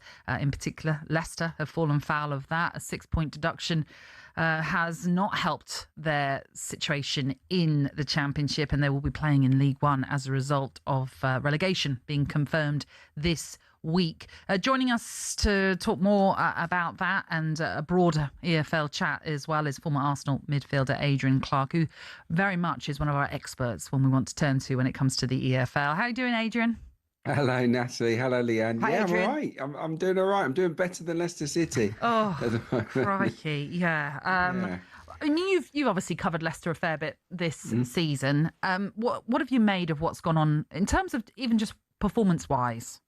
Yeah, it's really sad. I was there for talkSPORT 2 the other night when they did get relegated, and it was horrible to see because that stadium that was alive and packed to the rafters when they won the title, they had the big concert, before the game. It was an incredible time, and to see it half empty with the fans protesting against the ownership and to see them go down was really sad, actually. It just goes to show that if you don't make the right decisions at the top, if you don't get the right people in the right positions, making the big calls, whether that's in the boardroom, whether that's as a head of recruitment, whether that's as the first team manager, then things can spiral out of hand quite quickly. And yeah, they've tumbled down that mountain, haven't they, Leicester? And yeah, it's not been nice to see. The thing is, Adrian, right, we're talking about the fact they had that 6-point deduction. We know that, but they've only won one game in 19. That is unbelievable. And as a former player, Adrian, I was saying, I'm watching these players and I'm thinking they are not giving 100%. We can talk about, financial fair play, point deduction, which is valid. But the players can't look themselves in the mirror, Adrian, and think, I've actually given everything to this football club. No. And I feel like that's why the fans are so frustrated. You've got to get the right people in, haven't you? The right characters. It's part of the job of a manager, of the recruitment team, to get the right blend. And there's just too many players there that don't want to be there anymore. They're on big money. They don't want to push themselves and fight for the badge. And they've shown very little fight. They showed it for about 20 minutes in the second half against Hull, and the crowd went with them. And suddenly the stadium came alive. And then I've got to say, I think Gary Rowett made a really big mistake He brought on Harry Winks, who's sort of public enemy number one with Leicester fans. He's a sort of poster boy of what they don't like about this current squad. And he'd been booed warming up, and they were 2-1 up. The stadium was bouncing, and he brought him on. And suddenly the place went a little bit toxic again, and they lost the lead and ultimately went down. So, yeah, it's they've got to gut that squad this summer if they can, and probably take... I mean, they don't want to take too many financial hits, Leicester, but they might need to subsidise some moves away from the club, because they can't afford to pay 90, 80, 70,000 pounds a week to players in League One. That can't happen. Yeah, Adrian, you brought up a player there in Harry Winks. I mean, Steve, the Leicester fan, was on previously, and he was talking about him having another year on his contract. Like, there's always people always looking for a scapegoat, but like, he's kind of doing that himself, isn't he? Like, there's no way that he can be at that football club next season, surely, based upon the toxicity. We're not privy to what, you know, the fans, the arguments, like. Yeah, he hasn't helped himself. You know, there was an issue. He's been ostracised by a couple of different managers. Now, that's got to be happening for a reason. We don't know the exact reasons. What I saw with my own eyes the other night, well, we saw it on video. He was swearing at one of the fans as he got on the coach the other day. And then as he was warming up, he was getting booed, which isn't nice. But then he was sort of sarcastically sort of applauding them back, which was only sort of antagonising them even more. So, yeah, look, I just think they've, you know, with players like that clearly I don't want to be there, and the fans don't want to be associated with them, you have to sort of draw the line and sort of... find a new home for him, work really hard to find a new home. But it's not just Harry Winks. There's a whole bunch of issues there. And I think the issues that I've got with Leicester is that the combination of Top, the owner, the son of the former owner, of course, who tragically died, the combination of him with John Rudkin at the very top, making those big decisions, it's just been one bad call after another, over and over and over again. And I just don't think Leicester fans now have faith in those two to make the right calls to get them back to where they need to be. So I think a change needs to happen at the top, right at the very top. I mean, obviously it's all doom and gloom for Leicester, but my goodness, there's been some success and successful stories that we probably should highlight, especially when you consider maybe that the two clubs I'm going to mention might not have clearly don't have the financial might that some other clubs like Leicester have previously had. Bromley and Lincoln, the stories that they have offered the EFL have just been tremendous. Yeah, let's talk about the good stuff. Yeah, look, good people in charge that are building brick by brick, not spending beyond their means, not making panicky decisions, having a clear identity. Look, Bromley, when they got into the league, had a clear identity of how they thought the best way to play. So they got a manager in. I mean, Andy Woodman's been there since non-league, but you know they've got a fixed style of play, and they recruit around that style of play. They don't look for certain types of players, and it works for them. Lincoln City, very, very similar. They have the fewest amount of possession in League One, yet here they are, sort of walking away with the league title. It's a great collective of players. They're all about playing on the counter attack. They work really hard on their set pieces. They're incredibly fit, and they're a powerful team. Most of those players that wouldn't even be on the radar of the richest clubs in League One, or wouldn't have been. Your Lutons and your Huddersfields and your Boltons and your Cardiffs, but here they are as champions. So if you get the right people, the right harmony, and you've got that synergy between the ownership, between the recruiters, between the manager, the players, the fans, if you're all on the same page, anything is possible in football. Leicester proved it. Leicester proved it when they produced the greatest sort of sporting fairy tale of all time. They proved you don't need to spend your way to glory. And Bromley and Lincoln have followed suit. It's always about the people. And if you get that right, you can go a long way in sport, and that's why we love sport, because you know, unexpected stories, unexpected success stories are always capable of happening. Yeah, very true indeed. So yeah, brilliant seasons it's been for Bromley and Lincoln, no doubt about that. Two teams that perhaps at the start of the season, not many would have predicted would have earned promotion like they have done. Adrian, we're going to keep hold of you if you don't mind, because we do have to talk about Arsenal and what's going on with them. I'm sure you're still positive about the end of this season, but we'll chat Arsenal in just a moment with Adrian. You're tuning in to Kick Off on talkSPORT with Ladbrokes. It's 18 and over, gambleaware.org.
But the most important thing for him and Man City fans is they are now top of the Premier League. How does that make you feel as an Arsenal fan? Yeah, it's one of those. I mean, I didn't watch the game. Because you know what I mean? It's one of them. I'm surprised you didn't, because with 5 minutes ago you'd have got very excited about it. Yeah, no, but it's one of them where I expect when I saw them go one up after, what was it, 6 minutes? Yeah. I went, here we go. Yeah, me too. The joy means, but it's one of them where you have to just go, okay, fair enough. And I understand where some supporters are coming from when they say it's the best possible outcome, because if Man City had gone to Burnley and beat them by 6 and you look at the goal difference, you're going, oh my goodness. But now everything is level apart from goals scored. See, this is what I don't get. So we've got a WhatsApp group. Yeah. I don't know if you saw it ticking away last night. Oh, did you? But Luke, who's a diehard, a devoured Arsenal fan, he's nuts about Arsenal, right? Yeah. He actually said, he quoted what you've just said, actually, it's the best possible result Arsenal fans. Yeah. And I'm like, no, the best possible result is Man City losing. But obviously that was never going to happen. No, but also with 5 minutes to go, but then best possible result was Burnley nicking an equaliser. Yeah, apart from Man City getting beat or drawing, they were the best two. But in terms of this scenario, 1-0 is perfect. Yeah, but 1-0 is always better than 2-0, better than 3-0. So it's a little bit of a pointless saying. Well, it's not, because if they go... The best possible result we could have hoped, that's a lie. Well, no, the best is... It's the worst win. Yes, but it's the worst, best result we could have hoped for. Because 1-0 against Burnley... That's such a bad claim. Okay, if they're going to be 8-0. I know. Here's the thing, right? And one more Billy made this point. I'm not going to steal his thunder in the meeting. It was a great point. It wasn't that long ago Arsenal were 9 points clear. You'd ask an Arsenal fan, including yourself, you're going to win. Long way to go.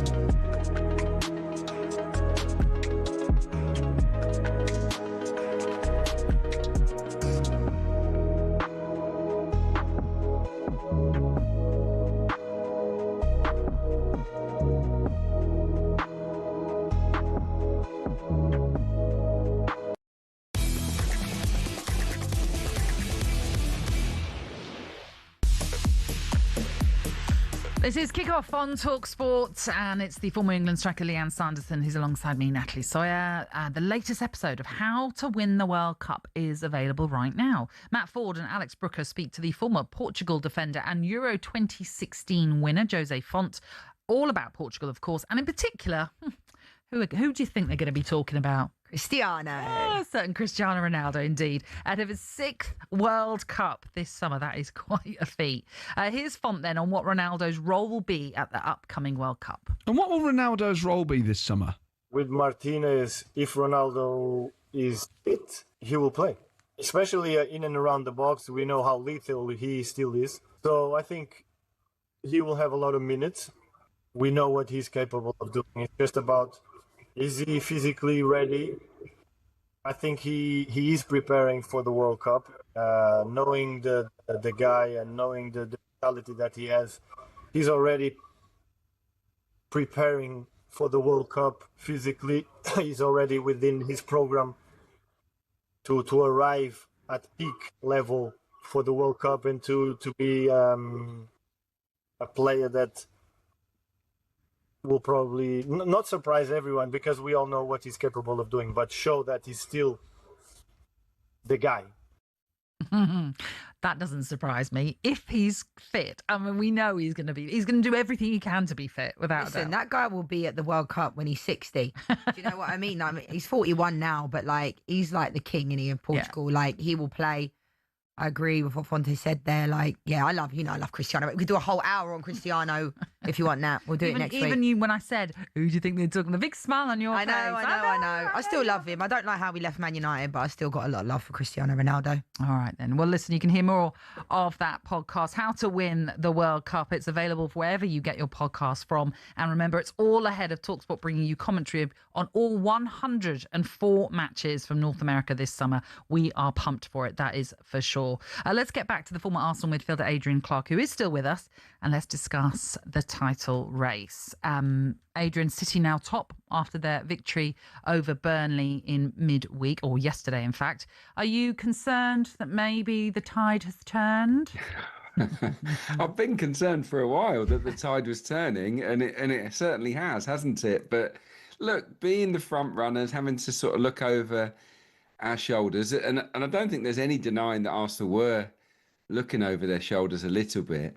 It didn't seem to suit the team, did it? They went into the shell and didn't produce the kind of football that had got them to the top in the first place. So it's different now. It's literally a 5-game season, and I'm actually really excited. I'm really excited to see what happens, because I think I've almost made peace with the fact that it's probably not going to happen now. So if it does, then maybe it would taste sweeter. But what I will say is that I wouldn't swap the fixture list that Arsenal have with City's. And I was massively encouraged by the performance at the Etihad. I thought it was a big step forward, and Arsenal need to carry on playing with that attacking dynamism and fluency for these final 5 games, and they might just do it, Adrian, we were talking about this before affair, and I was talking to Luke, and he didn't agree with me, which is fine. Like, not many people do. But at the same time, like Arsenal, their style of play at the beginning of the season, they went into games front foot, especially around Christmas. Yeah. What has changed? I don't think it's injuries. I don't want to say it's because Saka's injured, Timber's injured, but like, it's clear to me they seem to go into games now. Disregard City game. They set up like they don't want to lose a game, as opposed to Arsenal was so good to watch during parts of the season. What do you think's changed? Like, why has it become so reserved? Well, it's definitely a mindset thing. Look, one thing I would say is that I don't think Mikel Arteta wanted his team to do that. I don't think he went and told them to go and play with fear and to not progress the ball quickly and to be really super cautious. I'm sure he didn't want that to happen. But as a collective, that has been what's happened. I mean, what is fair, and in terms of criticism of the manager, is in the big games previously, the City game earlier in the season, the cup final, the games against Man United, particularly the games against Liverpool, Arsenal, they didn't put their foot down. They played within themselves. It was too cautious, too pragmatic, and they dropped points in most of those games. And I think there'll be a bit of regret about that. But look, they've just got to attack it now. You've just got to attack the last 5 games. Arsenal are heavy favourites to win all of those games, and they're capable of winning all of those games. And they've just got to go out there and grab it. In a way, I feel like they felt they had something to lose before, that it was almost already theirs, and that they could throw it away, and that worried them. Now, it's no longer theirs. City are top, so that they got an opportunity to flip that mindset around and go out there and take it back off of Manchester City. I really hope to see positivity aplenty these last 5 games, and hopefully Saka can come back, because I want to see a forward line of Havertz up top, Saka on the right, Ødegaard as the 10, and Eze on the left. That they've not played together. Just not played together yet. So it's, I think a lot of Arsenal fans would love to see that between now and the end of the season. Obviously, you mentioned that City are top, and it's goal scored that really is the difference as to why they are top of the table right now. And you're mentioning these 5-game basically shootout that they've got coming up. Yeah. You're talking about you want to see positivity. It means they've got to go for it, really, because if it all comes down to goal difference or even goals scored, the fact that City only put one past Burnley yesterday has got everyone talking about how maybe that's given Arsenal a little impetus, because they can look at it and go, well, look, if we score a bag full of goals in our front 5 remaining fixtures, it could all come down to that. Yeah, it's a little small win, maybe last night. I mean, it would have been better if they'd have dropped points, but that was always unlikely. Look, Arsenal got 2 home games before City play again in the league. Newcastle at home, an out of form Newcastle. Never easy, but it feels like a good time to play them. Then it's Fulham at home, and with all due respect, that's a game Arsenal really should be winning. And they've got an opportunity to get some goals. So I think it will be on their mind now. Because they're behind on goals scored, it has to be a part of their thinking now that, right, we 1-0s aren't gonna cut it. Let's put our foot down. If we are 1-0 up, let's get the second, the third, and keep pushing. So, but I still think there might be 1 or 2 twists. I think both teams might drop points. But if they don't, then it's going to be the team that attacks the final 5 games that walks away with the big prize, isn't it? So, look, I'm excited. I'm weirdly, even though Arsenal lost the biggest game of the season to Manchester City, I'm weirdly more encouraged, more confident that Arsenal might be able to do it now than I was pre-kickoff, where I felt that the team had basically hit a little bit of a wall. So maybe I'm being delusional. I'm not sure. I was about to say that, Adrian. I feel like you're really like upbeat, which I'm loving, by the way, because it's great to be enthusiastic. But I've, flipped tonight. I said I think City are going to do it. I backed Arsenal all the way back from like October, November time. I wanted to ask you a question about team selection, right? Because Victor Gyökeres is Arsenal's top goal scorer at the game at the weekend. Havertz starts. Gyökeres comes on for 7 minutes. Havertz has that wonderful opportunity. I know we all miss. We've all been there as a player in front of goal. But that was a massive decision, wasn't it, to leave out Victor Gyökeres in arguably the biggest game of the season?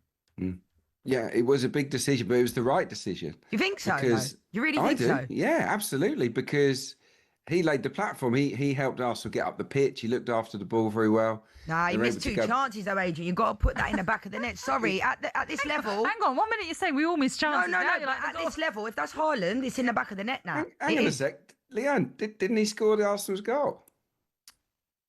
Yeah.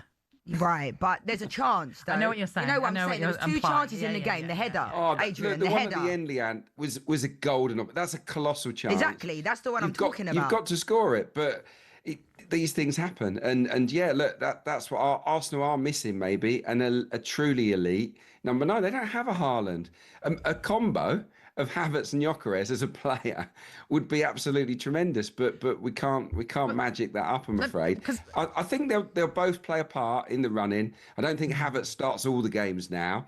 I think there'll be a little bit of mix and match, horses for courses approach. But one thing is for sure, they both need to bring their A game to the party. They both need to be as lethal as they possibly can be to get Arsenal the points, to get that big prize. Because if they miss the big chances between now and the end of the season, the pair of them, Arsenal won't win anything, will they? Simple as that.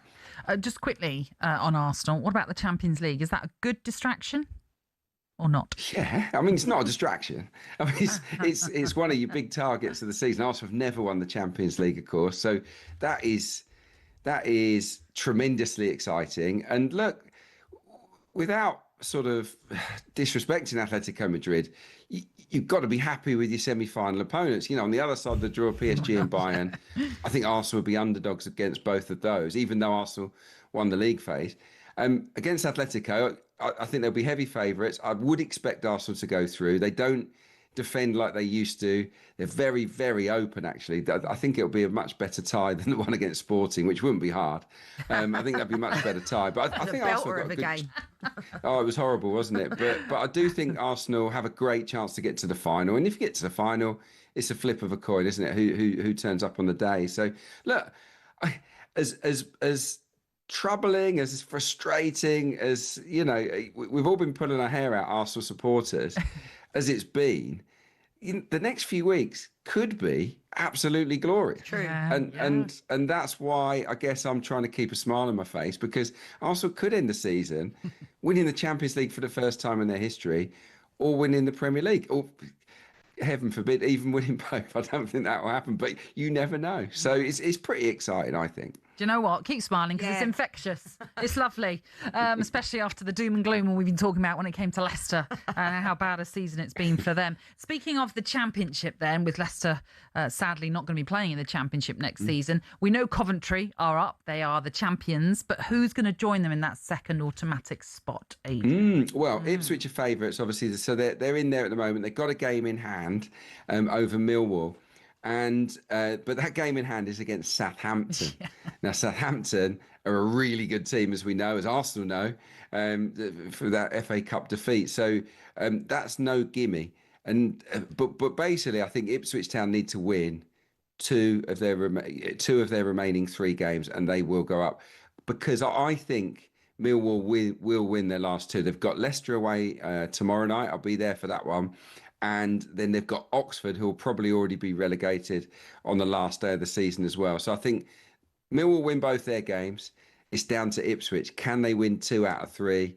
If they can, they'll go up with Coventry. But I'm conflicted because I was a junior blue as a kid. I'm from Suffolk. Alan Brazil and all those guys from the early 80s, they were my heroes growing up. So I've got a real soft spot for Ipswich.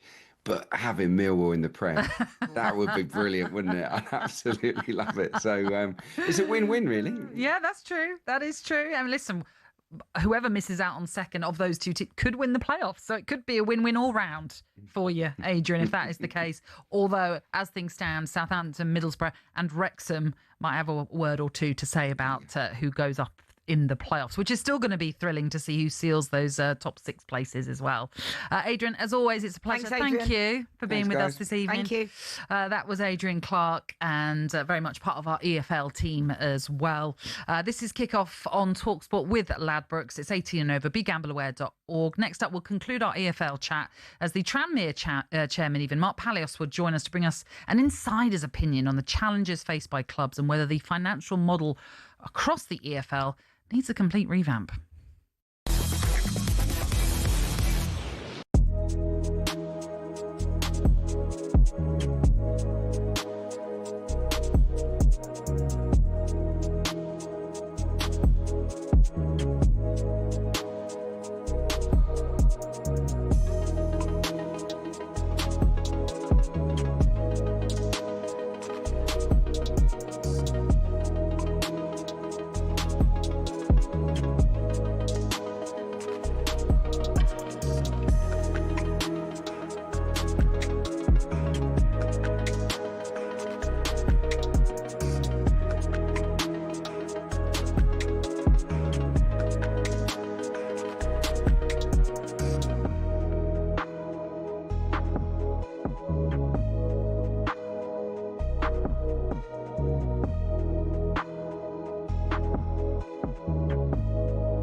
The big news is that Liam Rosenior has been sacked by Chelsea after 5 straight Premier League losses in which Chelsea didn't score a single goal. That's their worst record since 1912. Now, Chelsea would have preferred Rosenior to stay and be judged in years rather than weeks, but it simply wasn't possible. And as a consequence, a mid-season change is needed. Even though Rosenior only got the job in January, what I can tell you is that the players have already been informed. They were off today, and Callum McFarland will take charge of the team until the end of the season on an interim basis. And that includes the weekend's FA Cup semi-final against Leeds United at Wembley. And then Chelsea in the summer will do a thorough process to replace Rosenior, but they're going to take their time with that. So Rosenior sacked after that loss to Brighton, arguably Chelsea's worst performance in many, many years. And it is an interim manager in Callum McFarland to take charge until the end of the season. Ben, firstly, well done on breaking the news. I'm looking at all the other media outlets. We've got it before everyone. So I really appreciate you telling talkSPORT first. Why the big change of heart? Because it wasn't that long ago the owners came out and almost confirmed the fact that they were going to stick with their manager, and they see him in that position for a long, long time. Why all of a sudden is it the change of heart? Is it the performance? Is it the result last night? It's a results-driven business, and I also think that there was an issue with the dressing room too. Obviously, Chelsea are really keen to show their respect for Liam Rosinia.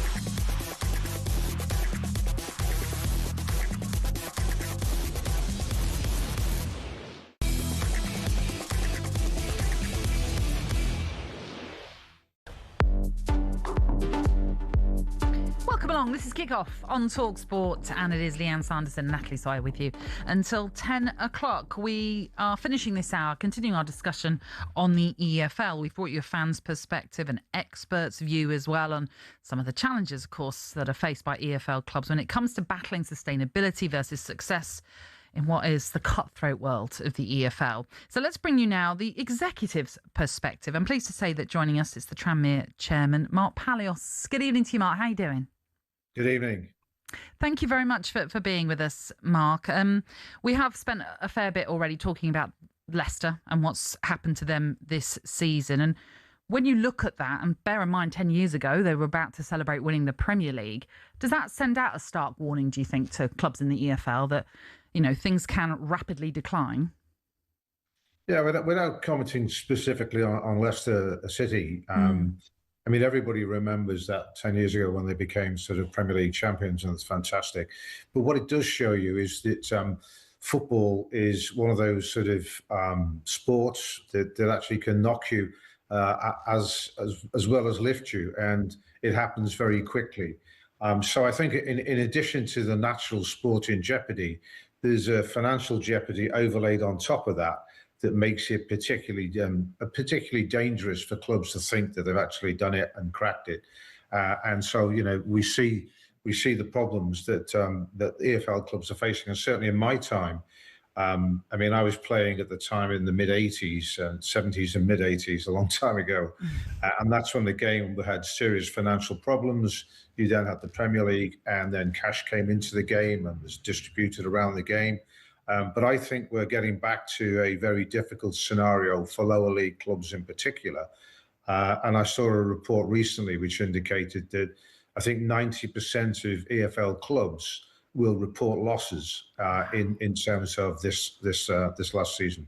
Mark, why do you think we've got to this point? Like, do you think the independent regulator has to be kind of trying to help spread the wealth amongst the EFL with regards to kind of like, we know they have the parachute payments when they go down, but what more can be done? Because as you say, it definitely has got worse. That's a great question, because at the end of the day, I think what has been proven is that the game itself cannot fix itself. And that's why the independent regulator was appointed. And I've met David Cogan. He's a clever man. He's well motivated. I think he understands the challenges. The legislation actually means at this point in time, the game is going to try and sort out the distributions of money down the leagues. Whether they will do that effectively, I'm not a great believer that will happen without the intervention of the independent football regulator. But the reality is the independent football regulator came in on the back of a lot of more esoteric things, such as fan engagement and stuff like that, all good things to do. But the reality is I think he will be judged on the financial state of the game in a few years' time. And in that, there are two issues. One is the distributions, which everybody talks about, and parachute payments and all that palaver. But actually, the reality is you can't just give the money down the game without controlling the spending that goes on down in the pyramid. And that's where the issue is when you look at it over a period of time. There have been attempts to control wages, but not very successfully. I mean, in the lower leagues, we have a slightly different mechanism, and it is the salary cap, management cap protocol. But clearly that's not worked, because we've seen massive wage inflation. I think wages in pre-COVID in 2018-19, they were about 47 million in League Two. They're now at about 80 million.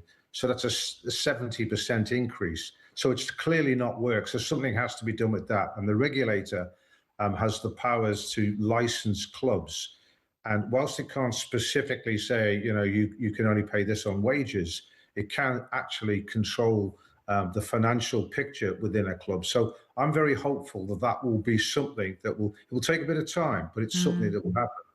Can I just say one other thing that a lot of people don't actually realize, and that is that a lot of this funding of wages increases and the losses comes from the owners. Now, out there through social media, there's a narrative that it's, 4 legs good, 2 legs bad, fans good, owners bad.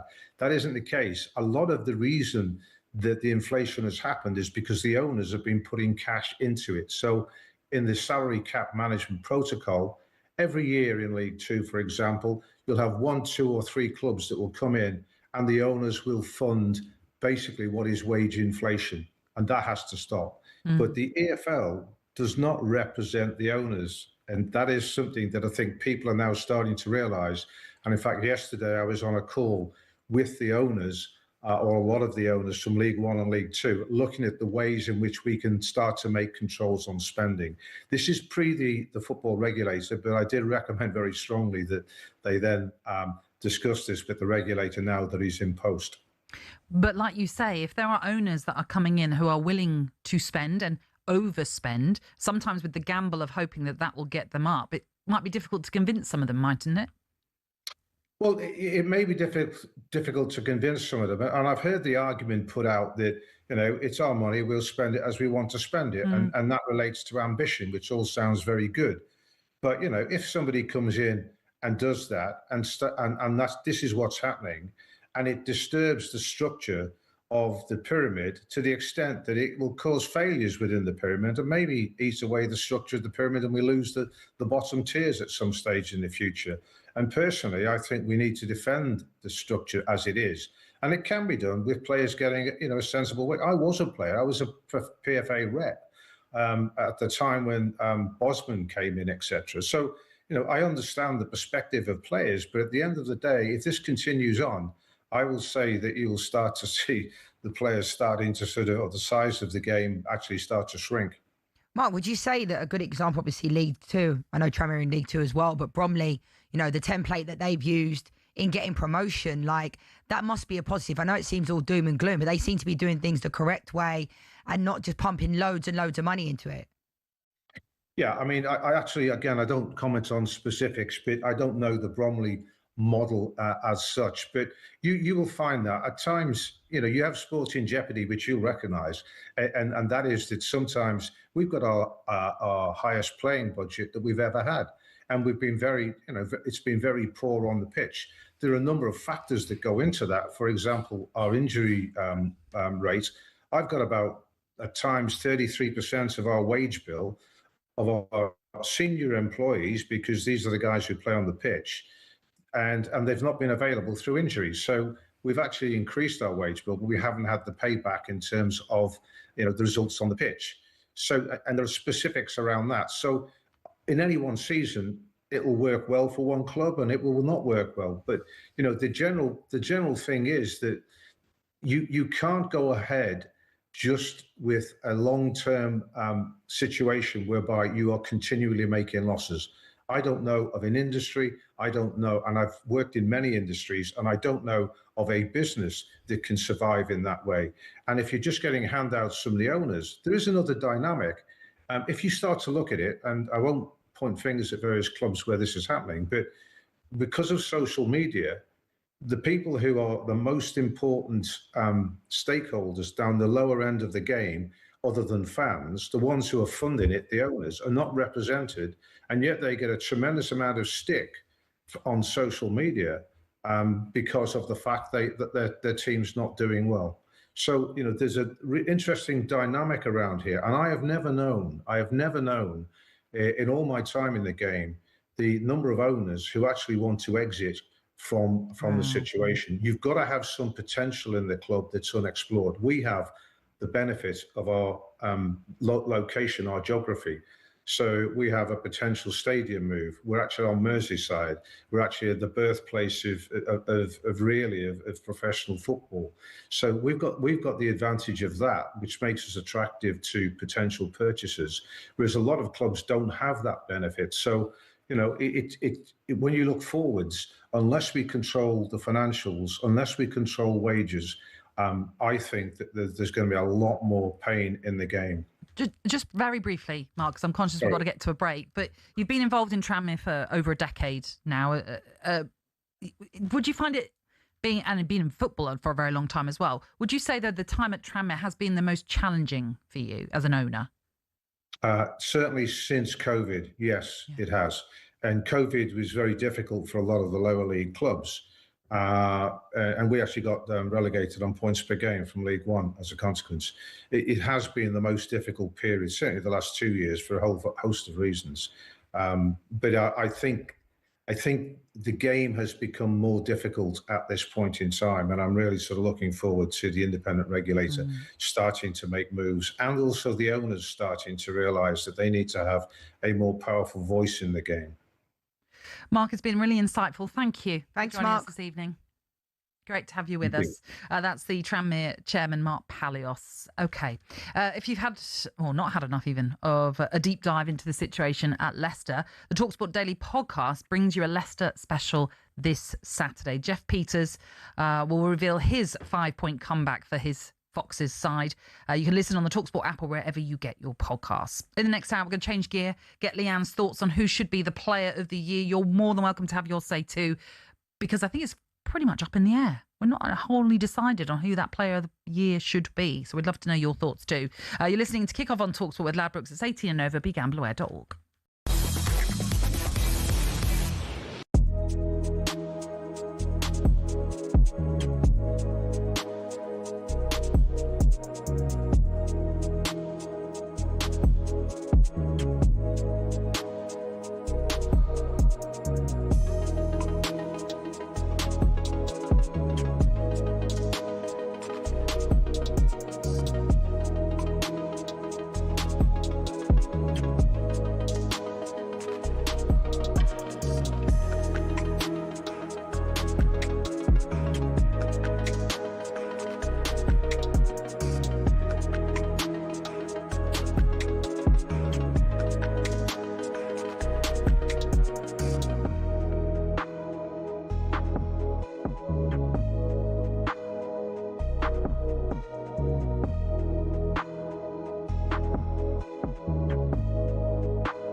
It's expensive as well, living in Paris, by the sounds of it, Emmanuel. Yeah. It's expensive being Emmanuel Petit, by the sounds of it as well. No, so happy to be Emmanuel Petit, you know. Oh, quite right. If I was not Emmanuel Petit, I wish I would be. I could be Emmanuel Petit. Honestly, my life is beautiful. You Well, know? let's get into this. What do you like about him? Well, I always do what I like, you know. I don't do things because I don't want to do it. And this is a luxury, especially nowadays. People would think, okay, with the money he earned, but I gave everything to my ex-wives. I had 3 divorces, and I gave the half of it to the States too. So, but I'm still very happy. I try, you know, every single morning when I wake up, I want to stay positive because life is beautiful. I know it's very difficult, but if you want things to change in your life, you have to be positive. This is my religion. Coming on this show often might change that. Well, I was going to say, if I have to come every single day with Simon, maybe I will change after a month. I'm positive. I was going to say, Emmanuel, you only do things in life that you want to do, and you're sitting beside him. It's a luxury, actually, Yes, because it's a luxury. most of the people, they don't have the choice to do it. Do you know, when you won it, in '98, what was the culture like in that squad, the environment? What Amazing. was it? What was the mood? Who's your best pal in that squad? Patrick, Fabien, Robert. I had so many strong links, you know, with former players.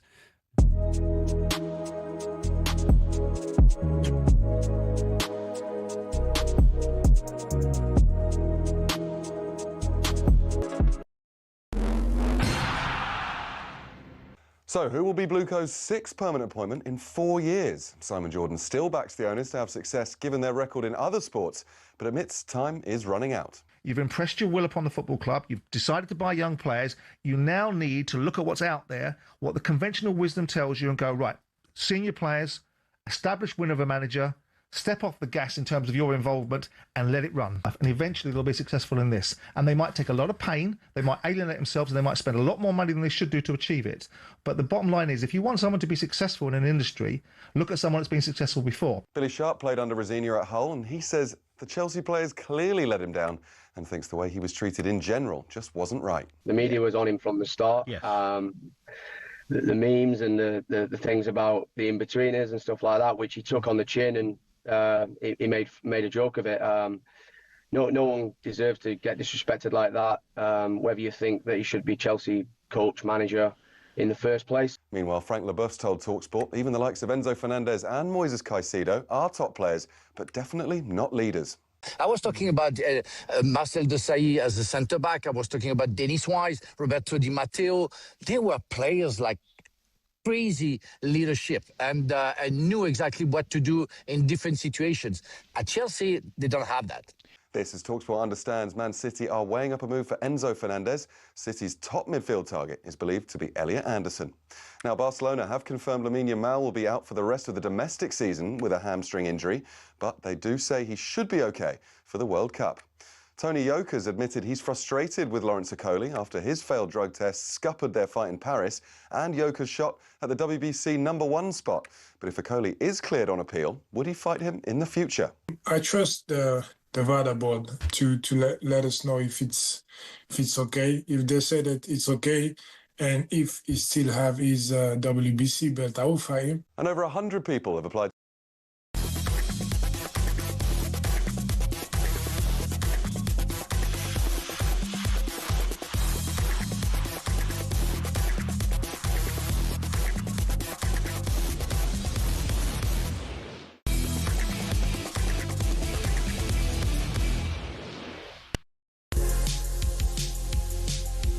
This is Kickoff on talkSPORT. Thank you very much for joining us. I'm Natalie Sawyer, and alongside me it is the former Lioness striker Lianne Sanderson. Coming up in this final hour, we're going to turn our attention to some of the other football debates and discussion and asking the big question: who is the player of the season, and should winning silverware come into consideration solely? Also, we're asking whether you are worried for the future of football with the amount of injuries and the brutal schedule for players. Are the young players going to suffer from a big burnout, for example? We'll also look ahead to the action this weekend in the Premier League and the FA Cup as well. Plus, we'll take your calls 03717 223344. Join us and kick off on talkSPORT.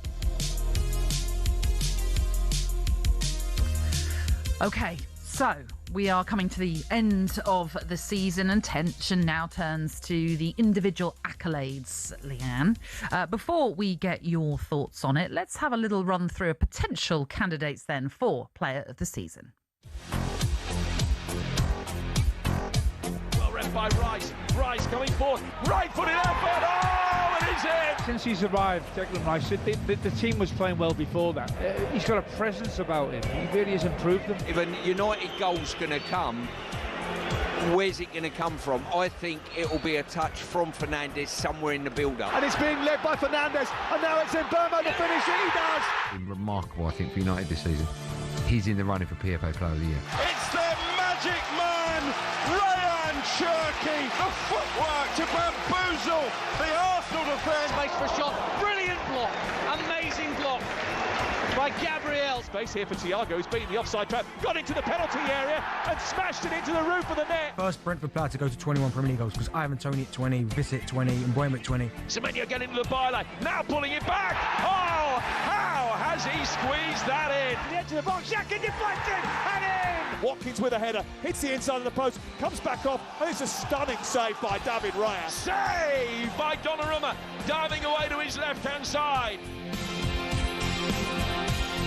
Well, I mean, that's just some of the selection. You may have a different one altogether as well that we might well be missing. But a lot of contenders, well, I say a lot of contenders, I'm sort of in so many different minds because I don't feel there's been a complete standout player across the whole of the season. Like normal. I feel like normally there's like, you know, there's usually Haaland up there, or there's like 5 or 6 players you're thinking, oh my God, they've been so consistent throughout.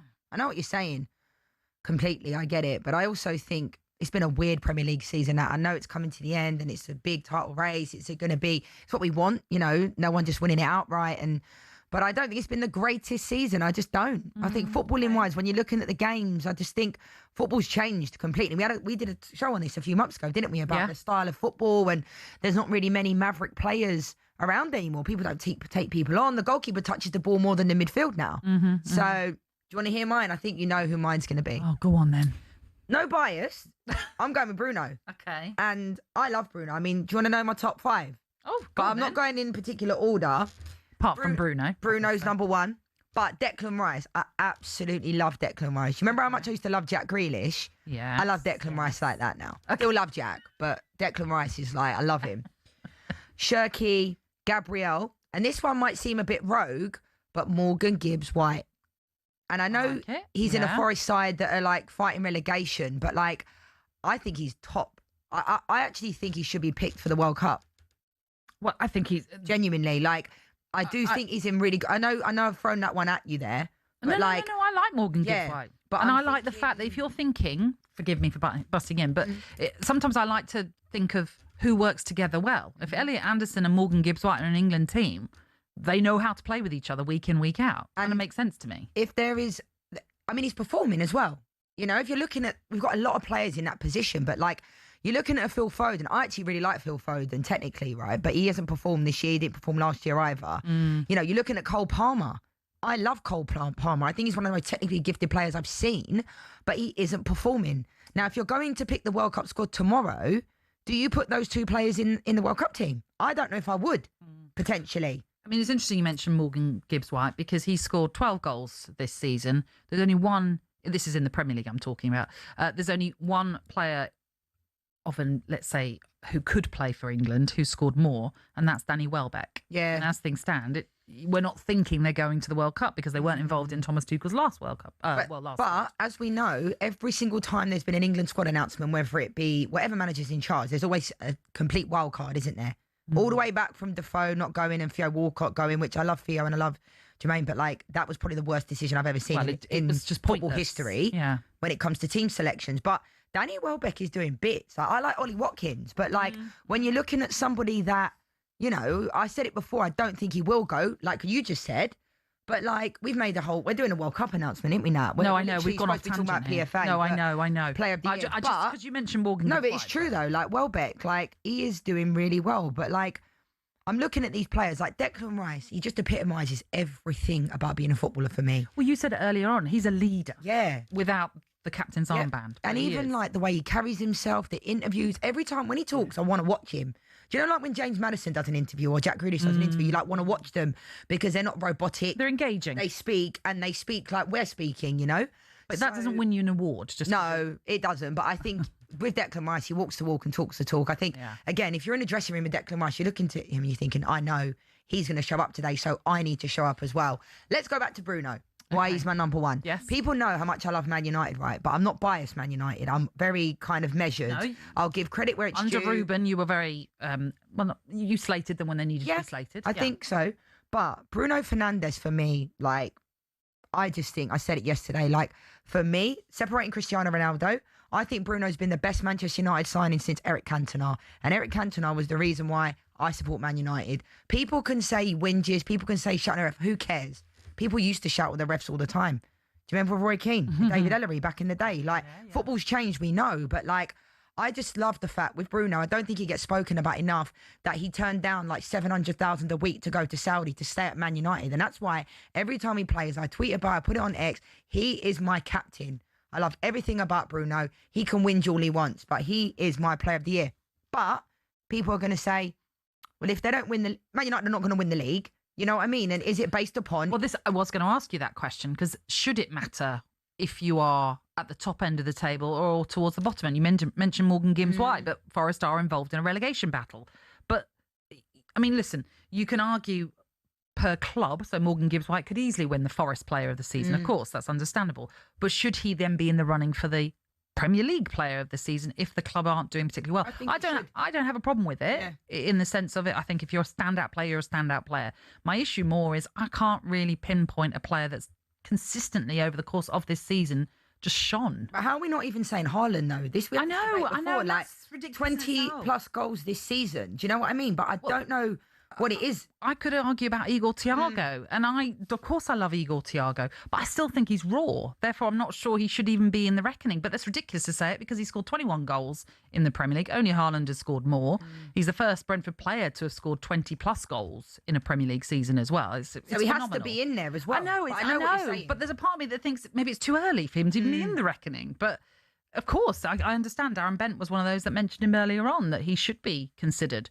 But I don't know. It's just that's why I find this season so Durham been getting bizarre. into it on WhatsApp about who should get it. He thinks Shirky. He likes Shirky a lot, and I understand that. I take that. But like you're looking at someone like Shirky, 4 goals, 10 assists. But like, you know, he's done. I like Shirky and him juggling on a pitch. I love all that. Do you know what I mean? You know, like I think football's changed where we he's don't the see maverick. footballers. Yeah, and I love that. I love seeing that. Like that's why I love Joe Cole when he played because the type of player, Jack Grealish, you know, we don't really see them anymore, do we? No. Players that are technically gifted, but it's almost being coached out of them. So I like Shirky, but I still don't think, for me, he's done better than Bruno in a team at Manchester United that sometimes before, we have to remember, Man United was so poor, but Bruno was still performing in a really poor Manchester United side. And Paul Pogba actually did an interview with Rio Ferdinand the other day, and he was saying that if Bruno Fernandes was at Man City, we'd be talking about him being in the top 3 in the world. Debatable, but it also goes back to, I think Harry Kane should get the Ballon d'Or. But people are saying, well, we have to wait and see if he wins a World Cup. It shouldn't be based upon us winning the World Cup if Harry Kane wins a Ballon d'Or. He's doing unbelievable at Bayern Munich. Just won the league again, in the Champions League again. Like, you know, so again, I just believe personally it should be based upon individual performances. And if you do well winning things, great. But I don't think it should be held against you like because Morgan Gibbs-White shouldn't be held against him when he's performing well. I'm with you on that. When it comes to things like the manager of the season. It always tends to go to the league winner. And of course I understand that to a degree because obviously you've come top of the pile, therefore you've done the best work across the whole season. But sometimes I think surely a manager of the season should be someone that's done something extraordinary that might not have been expected. That they've gone completely against what everyone thought was going to happen. That, to me, sometimes could be a manager of the season. Who would be your manager of the season, then? I mean, I'm talking about rawness with Igor Thiago. You can't get any raw. They're playing you as well Monday night. Here we go. Talk about bias. Really, though? Really? Well, I think for what he has done in his first ever managerial job, of course the Sunderland manager has to be in the reckoning too. Emery? Villa? I think so. Yeah, well... But I kind of expect them to be up where they are now. Really? Yeah. But if they go on to win the Europa League as well, I think Emery has brilliant. To be up there. Absolutely brilliant. So, but do you think Pep will, if City win the league, is Pep winning it? They just tend to, the manager of the season tends to be the winner. It's true. And I'm not saying they don't deserve the plaudits, because of course they do. But there is, and I am clearly biased in saying that sometimes I think we have to look at the extraordinary. Like Ollie Glasner last year, for example. Absolutely. What Oliver Glasner did. And, you know, if it wasn't to be Keith Andrews, then what, as I say, Regis Labrie, what he's done at Sunderland to get them so far, you know, earlier on this season, they were safe. We knew that for a long, long time that they were safe and still be actually in contention for Europe because it's so tight, actually, and that it's quite congested the middle of the season. So, yeah, we will see what happens, of course. So who are you giving to Player of the Year? I said Bruno. Out of the ones that I said. Gosh. Come on, Nat. Come on. Jordan Henderson. No, I wouldn't give it to him. Oh, do you know what? Luke, one of our assistant producer, Luke, made a really good point about Granit Xhaka and what a game changer he has been for Sunderland. I thought he was going to say Luke Shaw then. No. I mean, he's absolutely fine, but he's not a... You know, I can see the contribution that someone has made. But again, I'm not 100% on that because I just don't feel anyone has shone. We're going to lay out it all to you. You can tell us who your player of the season is. Neil's been in touch. Player of the season is Morgan Rogers. Manager is Emery. No surprises. Who did he support? I appreciate that, Neil. Nonetheless, we don't mind about bias. You can be biased as much as you want. It's not a problem at all. Why not let us know who you think should be the player of the season? And maybe we've not spoken about someone that deserves a shout out. Why not give us a call? 03717 223344. You can also WhatsApp on that number, or you can text us to 81089. Next, we're going to speak to a mindset coach and get his perspective on whether Spurs appointing a sports psychologist at this stage of the season can be the difference between them staying up or going down.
What's happened? Hello, matey. What's happened? You all right?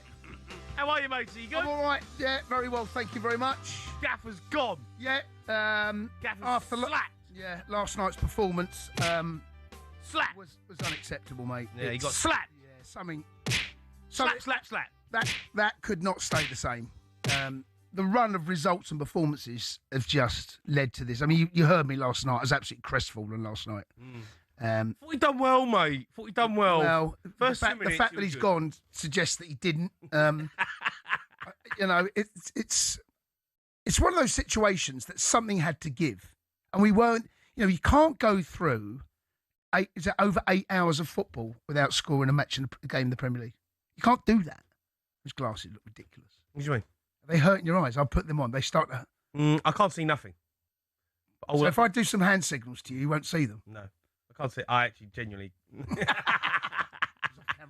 I'm disappointed. He's a good manager, Rosina. Well, playing some good stuff. He may well be in the future a very good manager, but right here, right now, things were falling apart at the seams, and they were falling apart quite quickly. The last goal we scored in the Premier League was away in a victory against Aston Villa 4-1. Yeah. That was in March. Yeah, some encouraging signs then. And you can't carry on playing games. And last night's performance, it was unacceptable. That was completely unacceptable. You can look and you can lose a football match, and I've seen over the years Chelsea lose plenty of football matches, but it's the manner in the defeat, and the players, they need to look at themselves as well, by the way.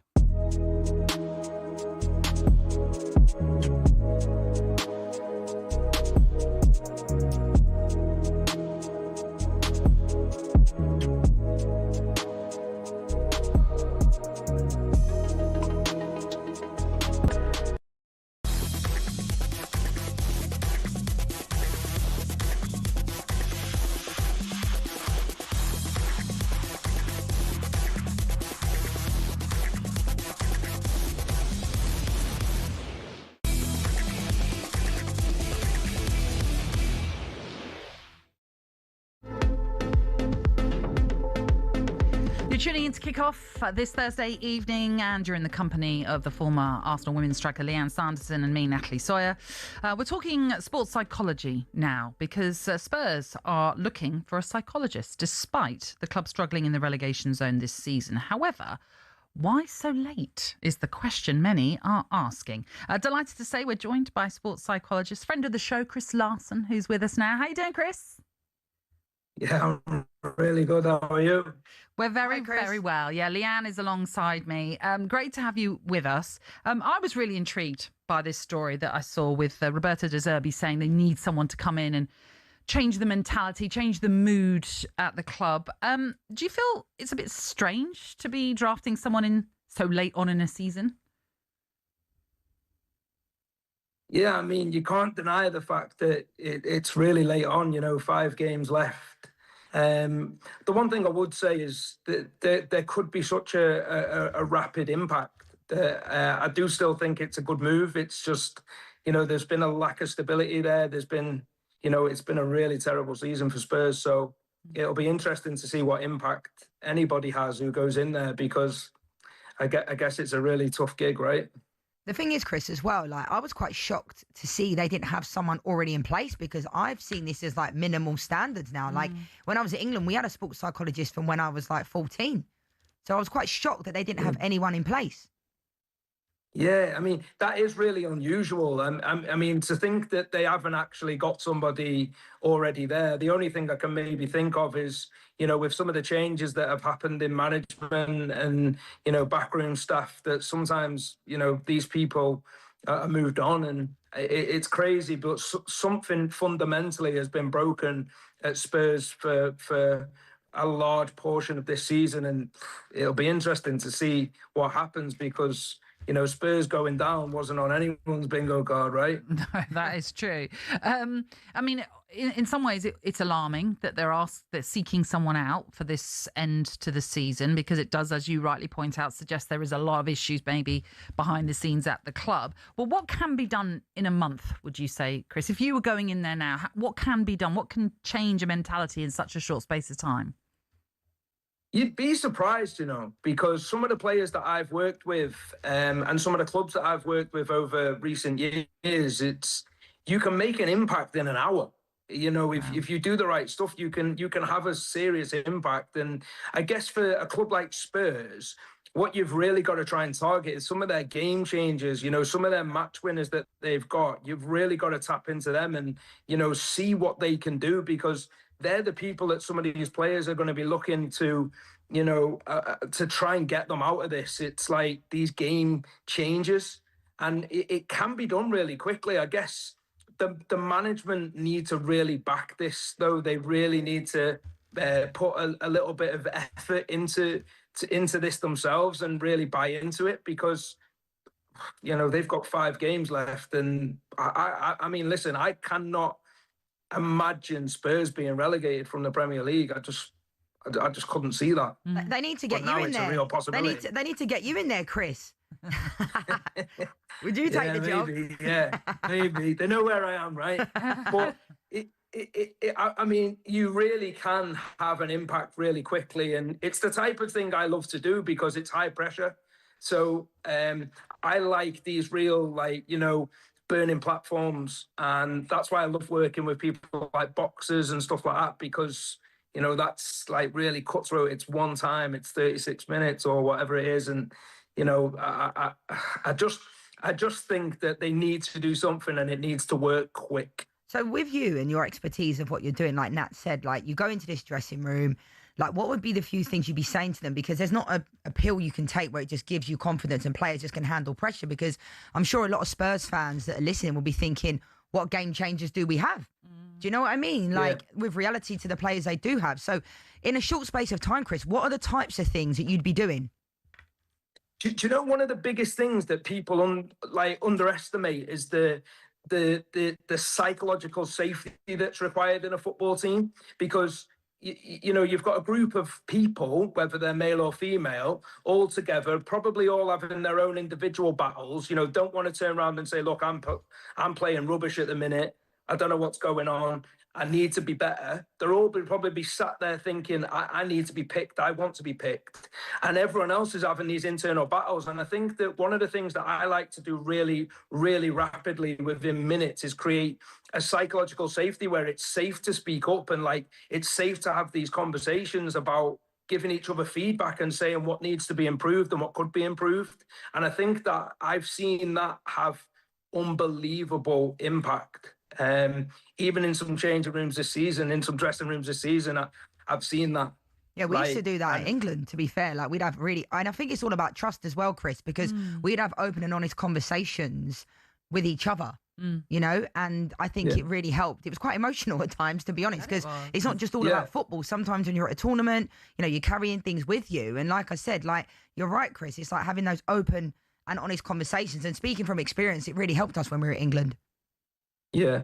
You also need the belief system. Like, people expect players, footballers or athletes to just be these I've said it lots of times, like, we just expect them to just be these robots that just can perform, and they don't have a life outside of the sport, and they haven't got things going on. You know, everyone's got things going on, and sometimes we all have bad days at work, and I think it's just that belief system. It's trying to instill that belief back into them, and it's also helping create a more, you know, in collectively amongst that team, there needs to be psychological safety. So there needs to be this environment where they can speak to each other, give each other feedback. And you're right, I've seen tears, I've seen all sorts of things going on, but it's power. It really is power.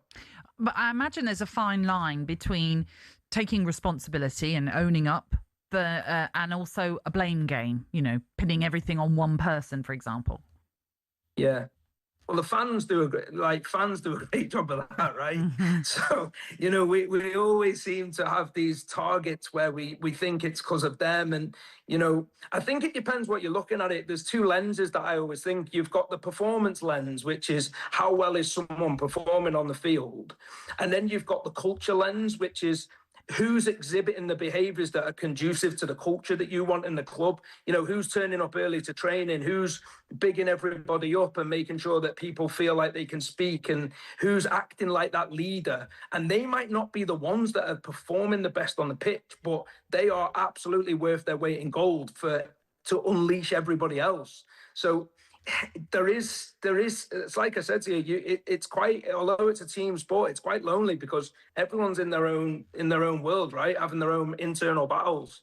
So it's not easy to turn around and say, look, I'm struggling and I don't know why I'm struggling, and, you know, I may need someone to help me not be struggling, and people just don't feel safe to do that. Yeah, I wanted to ask you as well, Chris, before we let you go, about the title race. Obviously, psychologically, you know, different City, battle out. different battle seems to have the upper hand at the weekend. City was celebrating. Like, what did you make of the celebrations firstly? Because I was fine with that. I said that's why we play football. Yeah, listen. And the kidology between Pep and Arteta, where do you see that one going?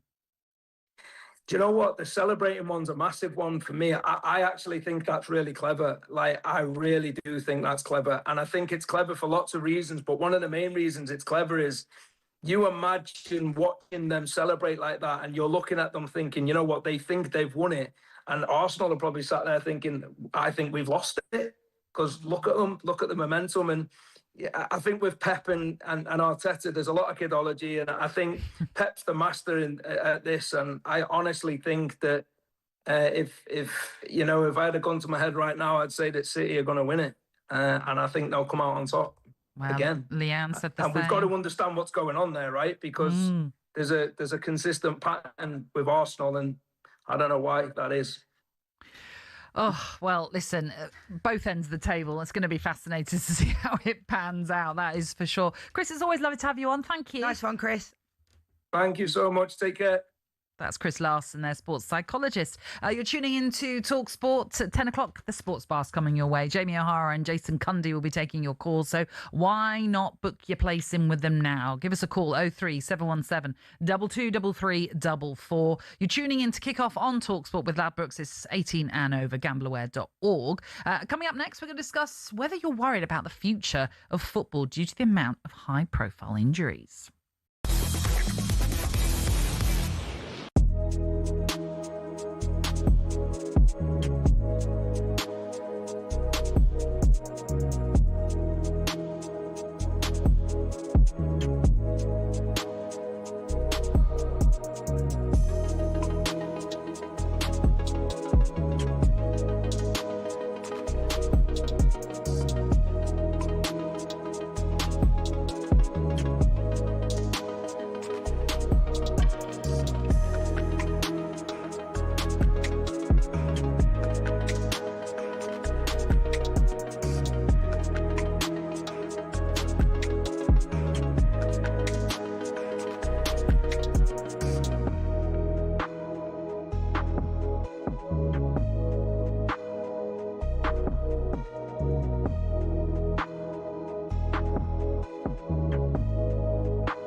I don't know where West Ham's next win will be. I don't know where Spurs' will be. But if Spurs beat Wolves, which is the easiest game out of all the fixtures combined, I wouldn't put my ass on West Ham beating Everton, Brentford, Arsenal, Newcastle or Leeds. And if Spurs beat Wolves, West Ham are going to have to beat one of those teams. Or get a few draws, but you know what I mean? Yeah. And I can't see that happening. So now I'm sort of, I don't really know where my money is as to who's going down now. Yeah, I mean, I always thought, and I've said to you before, I thought Spurs would survive. I just think they've got a bit more about them. I know they haven't won a game in 2026, a league game, but it probably was a little bit of a missed opportunity last night. To be fair, it could have got a lot worse because they had chances. When Brennan Johnson's header, he probably should have done a lot better with that. Yeah. Goal obviously ruled out, rightly so, with the handball. But yeah, it's going to be a difficult one for West Ham. I mean, they're both playing at the same time, which is quite interesting at the weekend. So at least there's not one almost. Oh my goodness, they've won. Neither on telly, right? They're Neither. both Saturday afternoon. Both 3 o'clocks. So I can't remember. You got that stick, haven't you? What stick? Huh? What stick? So you can watch games? No, I haven't got no stick. I thought you got Premier League TV. Yeah, code, not stick, not stick. That's what I mean. That's what I meant. Sorry, We'll Darren. use Yeah, the that's what word I meant. code, please. I meant code. Yeah, it's going to be fascinating. But yeah, I think West Ham will see it as an opportunity missed. But I said yesterday when we were predicting scores, for me, it just had draw written all over it. Palace, I know maybe, obviously, after getting through in the Europe and going back home and making changes, Palace at home were just quite hard to play against, quite solid, quite rigid in their shape as well. Got players hit you on the counter-attack, can defend deep if they have to. And I think one thing that West Ham, I know they've been in a little bit of better form, they lack creativity. And I think with Somerville and Bowen, probably Bowen, one of his more quieter games, you'd probably say. Yeah. But they have to, either way, Spurs or West Ham, they're going to have to do it the hard way.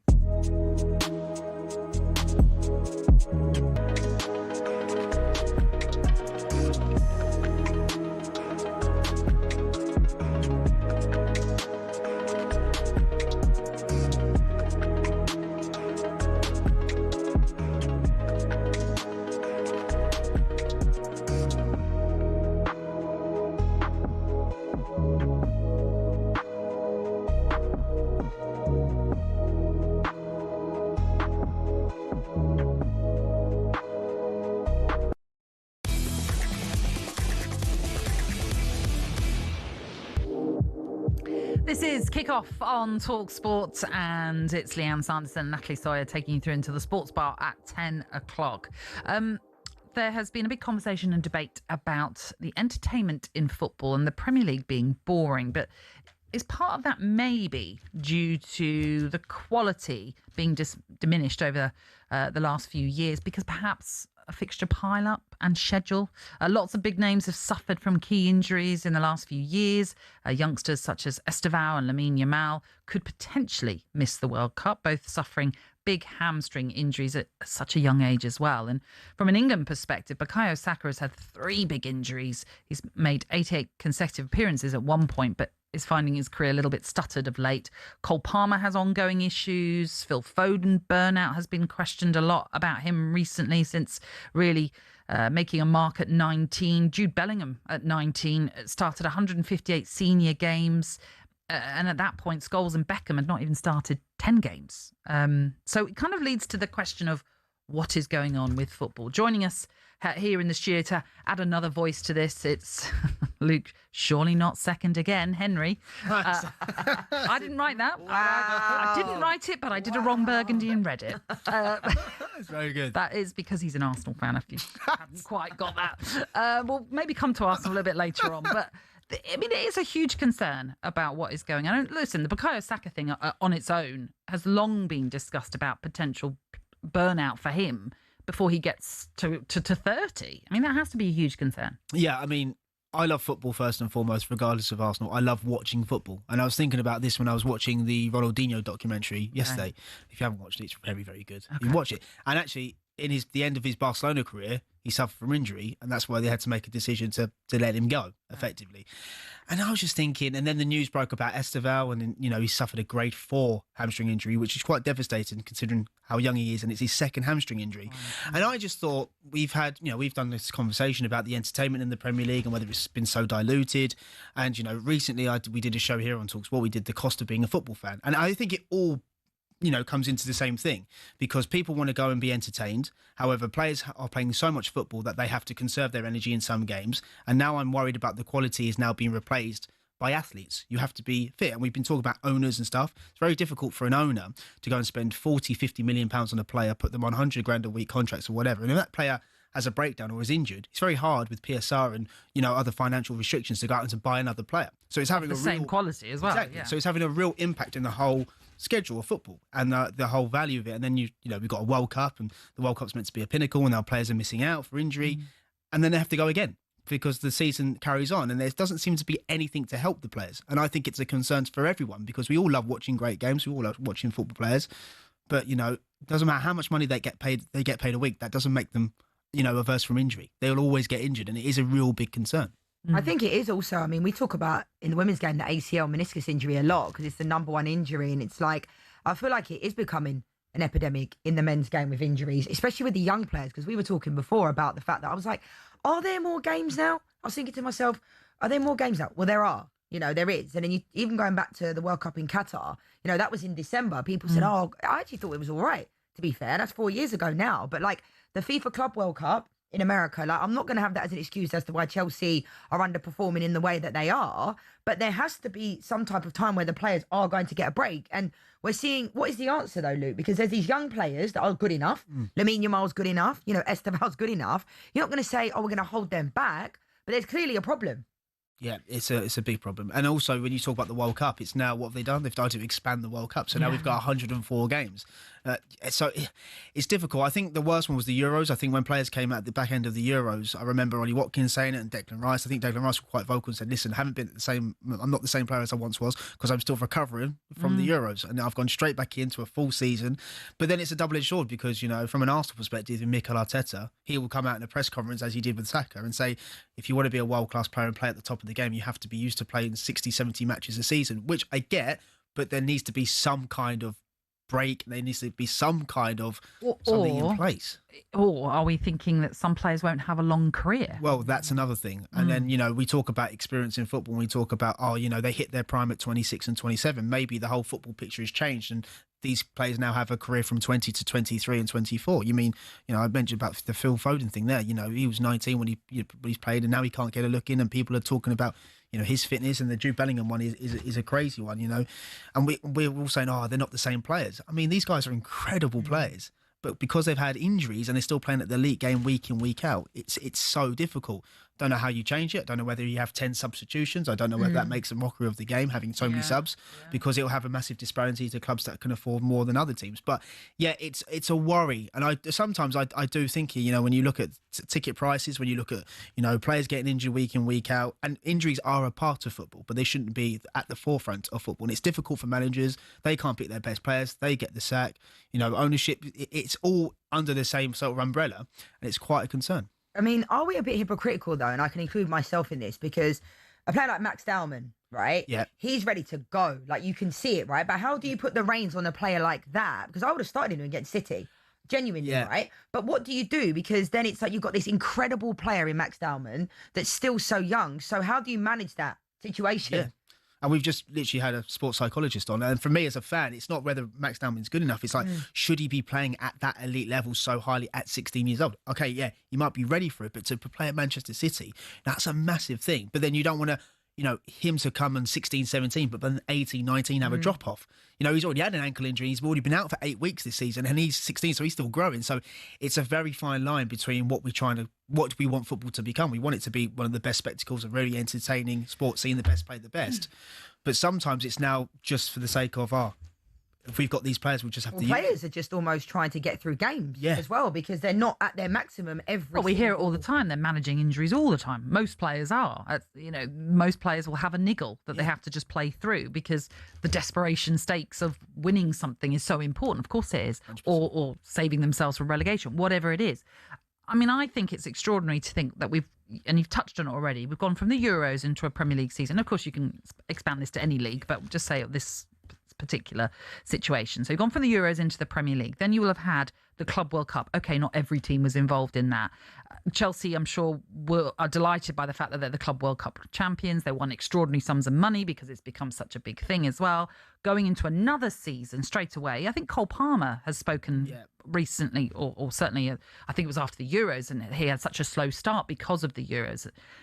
And now we're going into a World Cup, which potentially will not necessarily be of the highest standard that we want it to be because of fatigue. And it is an issue. Of course it is. And I know there are people listening in right now who will be saying and who will be thinking, crikey, they all earn extraordinary sums of money for playing 90 minutes of football once or twice a week, whatever it is.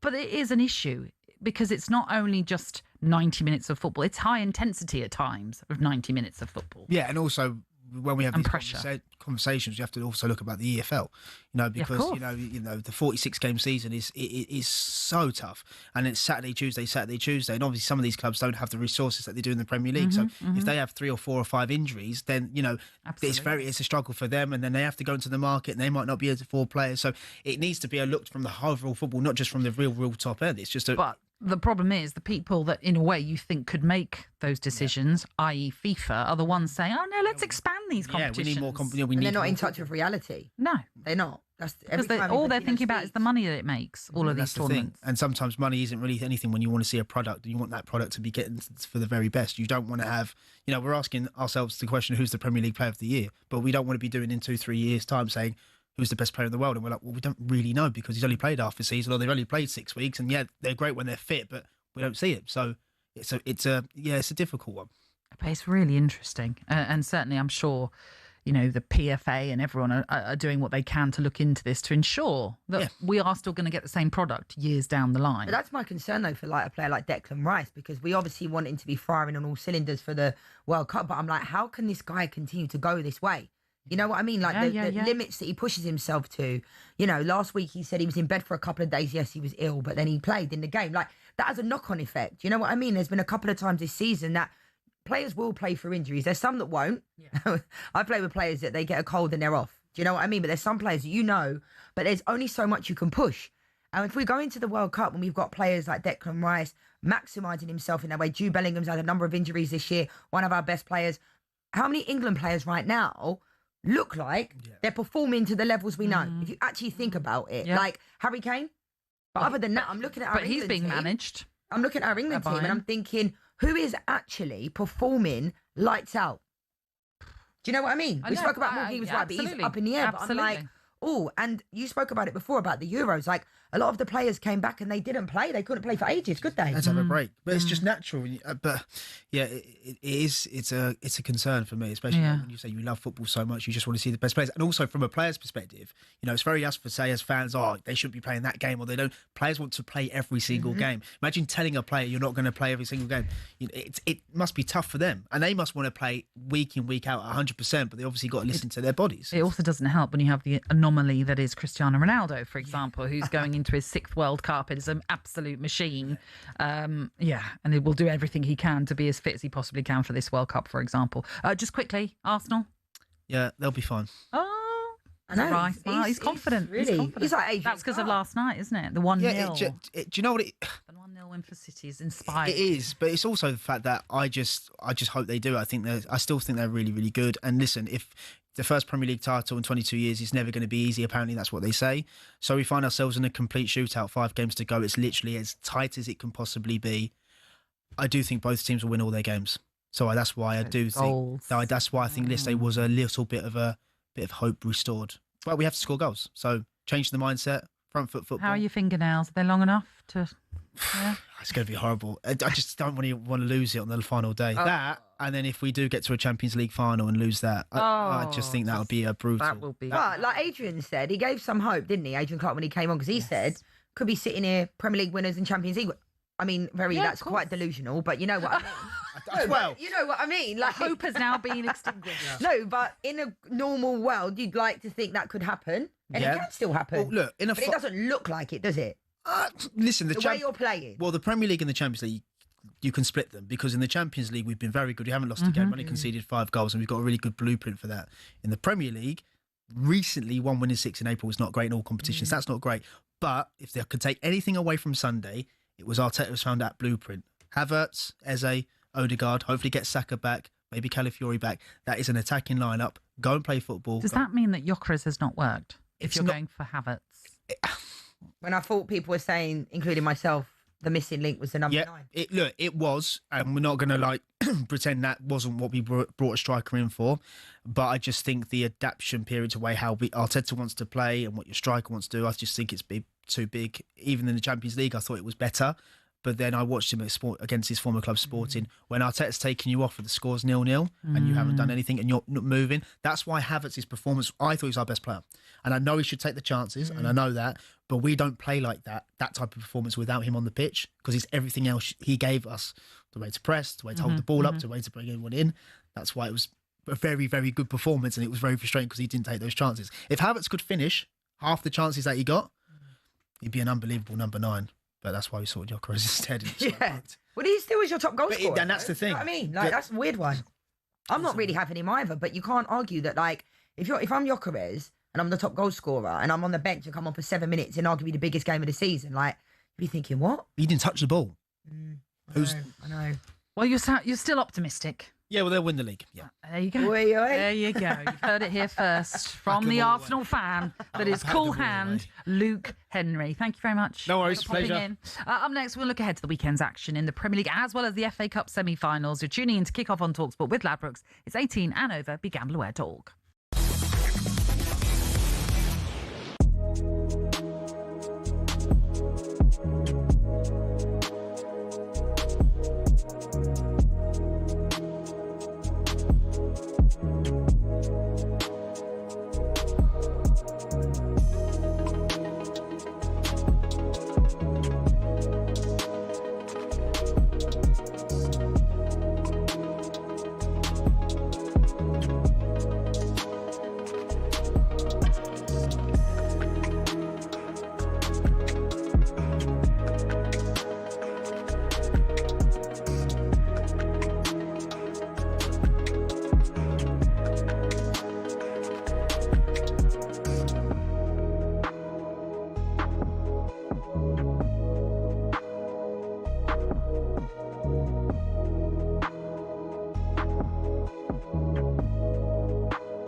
Arsenal have been reeled back in.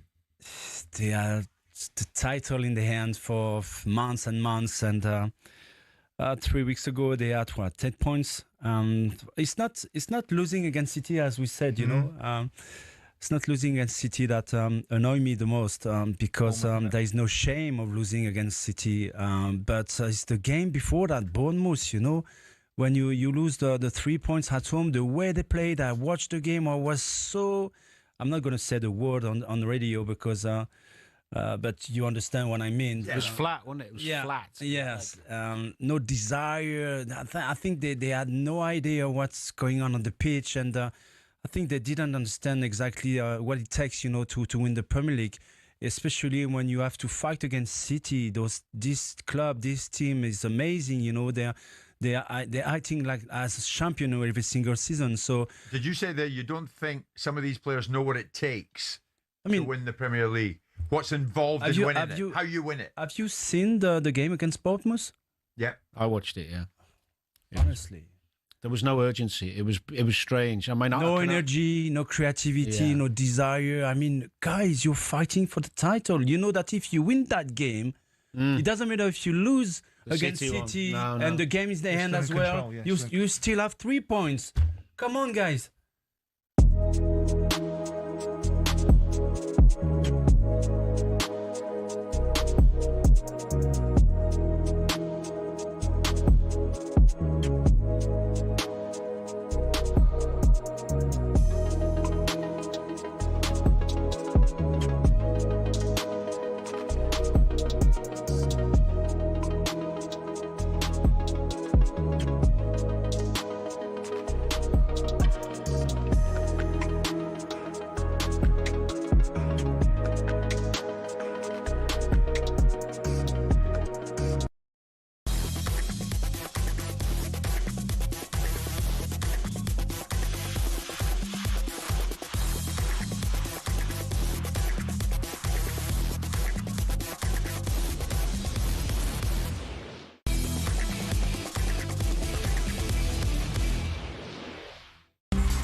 is Kick-Off on talkSPORT. Leanne, Sanderson and Natalie Sawyer with you right now. And it's time for us to take a look at the latest football action with Ladbrokes. The big preview on talkSPORT with Ladbrokes. Get a free bet every week of the season and a big boost every day. That's Ladisfaction. Minimum £5 bet. Conditions apply. 18 plus gambleaware.org.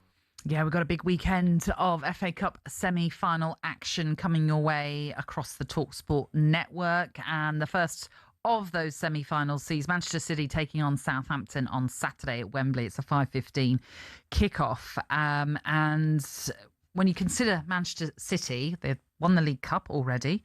They're on the hunt, as we know, for the Premier League and are a game away from reaching the FA Cup final. I mean, it would be quite the season if they were to come away with a treble, wouldn't it? It would, and it was one of those things that was never spoken about. When they won the treble a few years ago, everyone expected them to. Whereas this year, it's like no one was really thinking, were they? We weren't thinking at the beginning of the season that City were even going to win the league. Everyone was talking about Liverpool. Yeah. It's crazy to think that. But I'm looking at these games, I'm thinking like, you know, Southampton currently in fourth in the Championship. Like, this one is not going to be an easy game. As we saw, Southampton did really well against Arsenal. But I just think in the run of form that City are in and the way they're in, you know, when you see a team, and I've been on really good teams before, right? It's a feeling you have. When I'm seeing City at the end of that game at the weekend, I'm thinking they're cooking. Do you know what I mean? They're feeling themselves like. Yeah. So I'm thinking like, but it'll be a great day out for Southampton. They're a massive football club. You know, I remember when Southampton won the Premier League historically back in the day, you know. So it'll be a difficult game, but I still fancy, I mean, not rocket science, I fancy City to win that one. And the difference, of course, is this is at Wembley. It's not at home for Southampton like when they beat Arsenal, of course, in the last round. I still don't like that, by the way, and I say it every single time. Semi-finals at Wembley, no chance. Don't like it. Where would you have them? Neutral, like it used to be. Villa Park, Old Trafford, Bramall Lane. Yeah. The reality I is, know like, what you mean. I just feel like I love the FA Cup still. You know, every FA Cup I won, 4 of them. I love the moments, FA Cup final day. But it's, you know, you used to wake up on FA Cup final day and watch it all day. What suits they wearing, what they doing. That's changed. I remember the helicopters would be following the team buses, making their way to Wembley and all that. Yeah, absolutely. I know that's the reality of football has changed, but I just don't like the games being at semi-finals at Wembley. I just think it doesn't taint being at Wembley, but it kind of dilutes the feeling of being at a final. But that's a whole other story. I do agree with you that completely. That being said, Manchester City, Southampton, we're looking forward to it. And then on Sunday, Chelsea take on Leeds. We know the history of these two sides.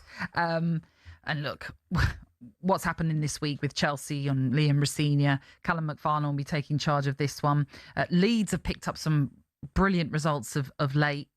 Is this one a hard one to call, or are you thinking just based on form, Leeds should come away with the win? I think if Rosenior was still in charge, which a lot of Leeds fans wanted to be the case, I heard them talking yesterday, and a lot of the whispers were that. And I think the fact that McFarlane's in there now changes things, as crazy as that sounds, because if the players turn up for Chelsea and want to play, as crazy as that sounds, they'll beat Leeds. But the form that Leeds are in right now, I mean, doesn't it show you, like, the beginning of the season, Farke was coming under so much scrutiny, right? And it goes to show you, if you just stick with someone, they look like they're going to stay up. They're on a really good run.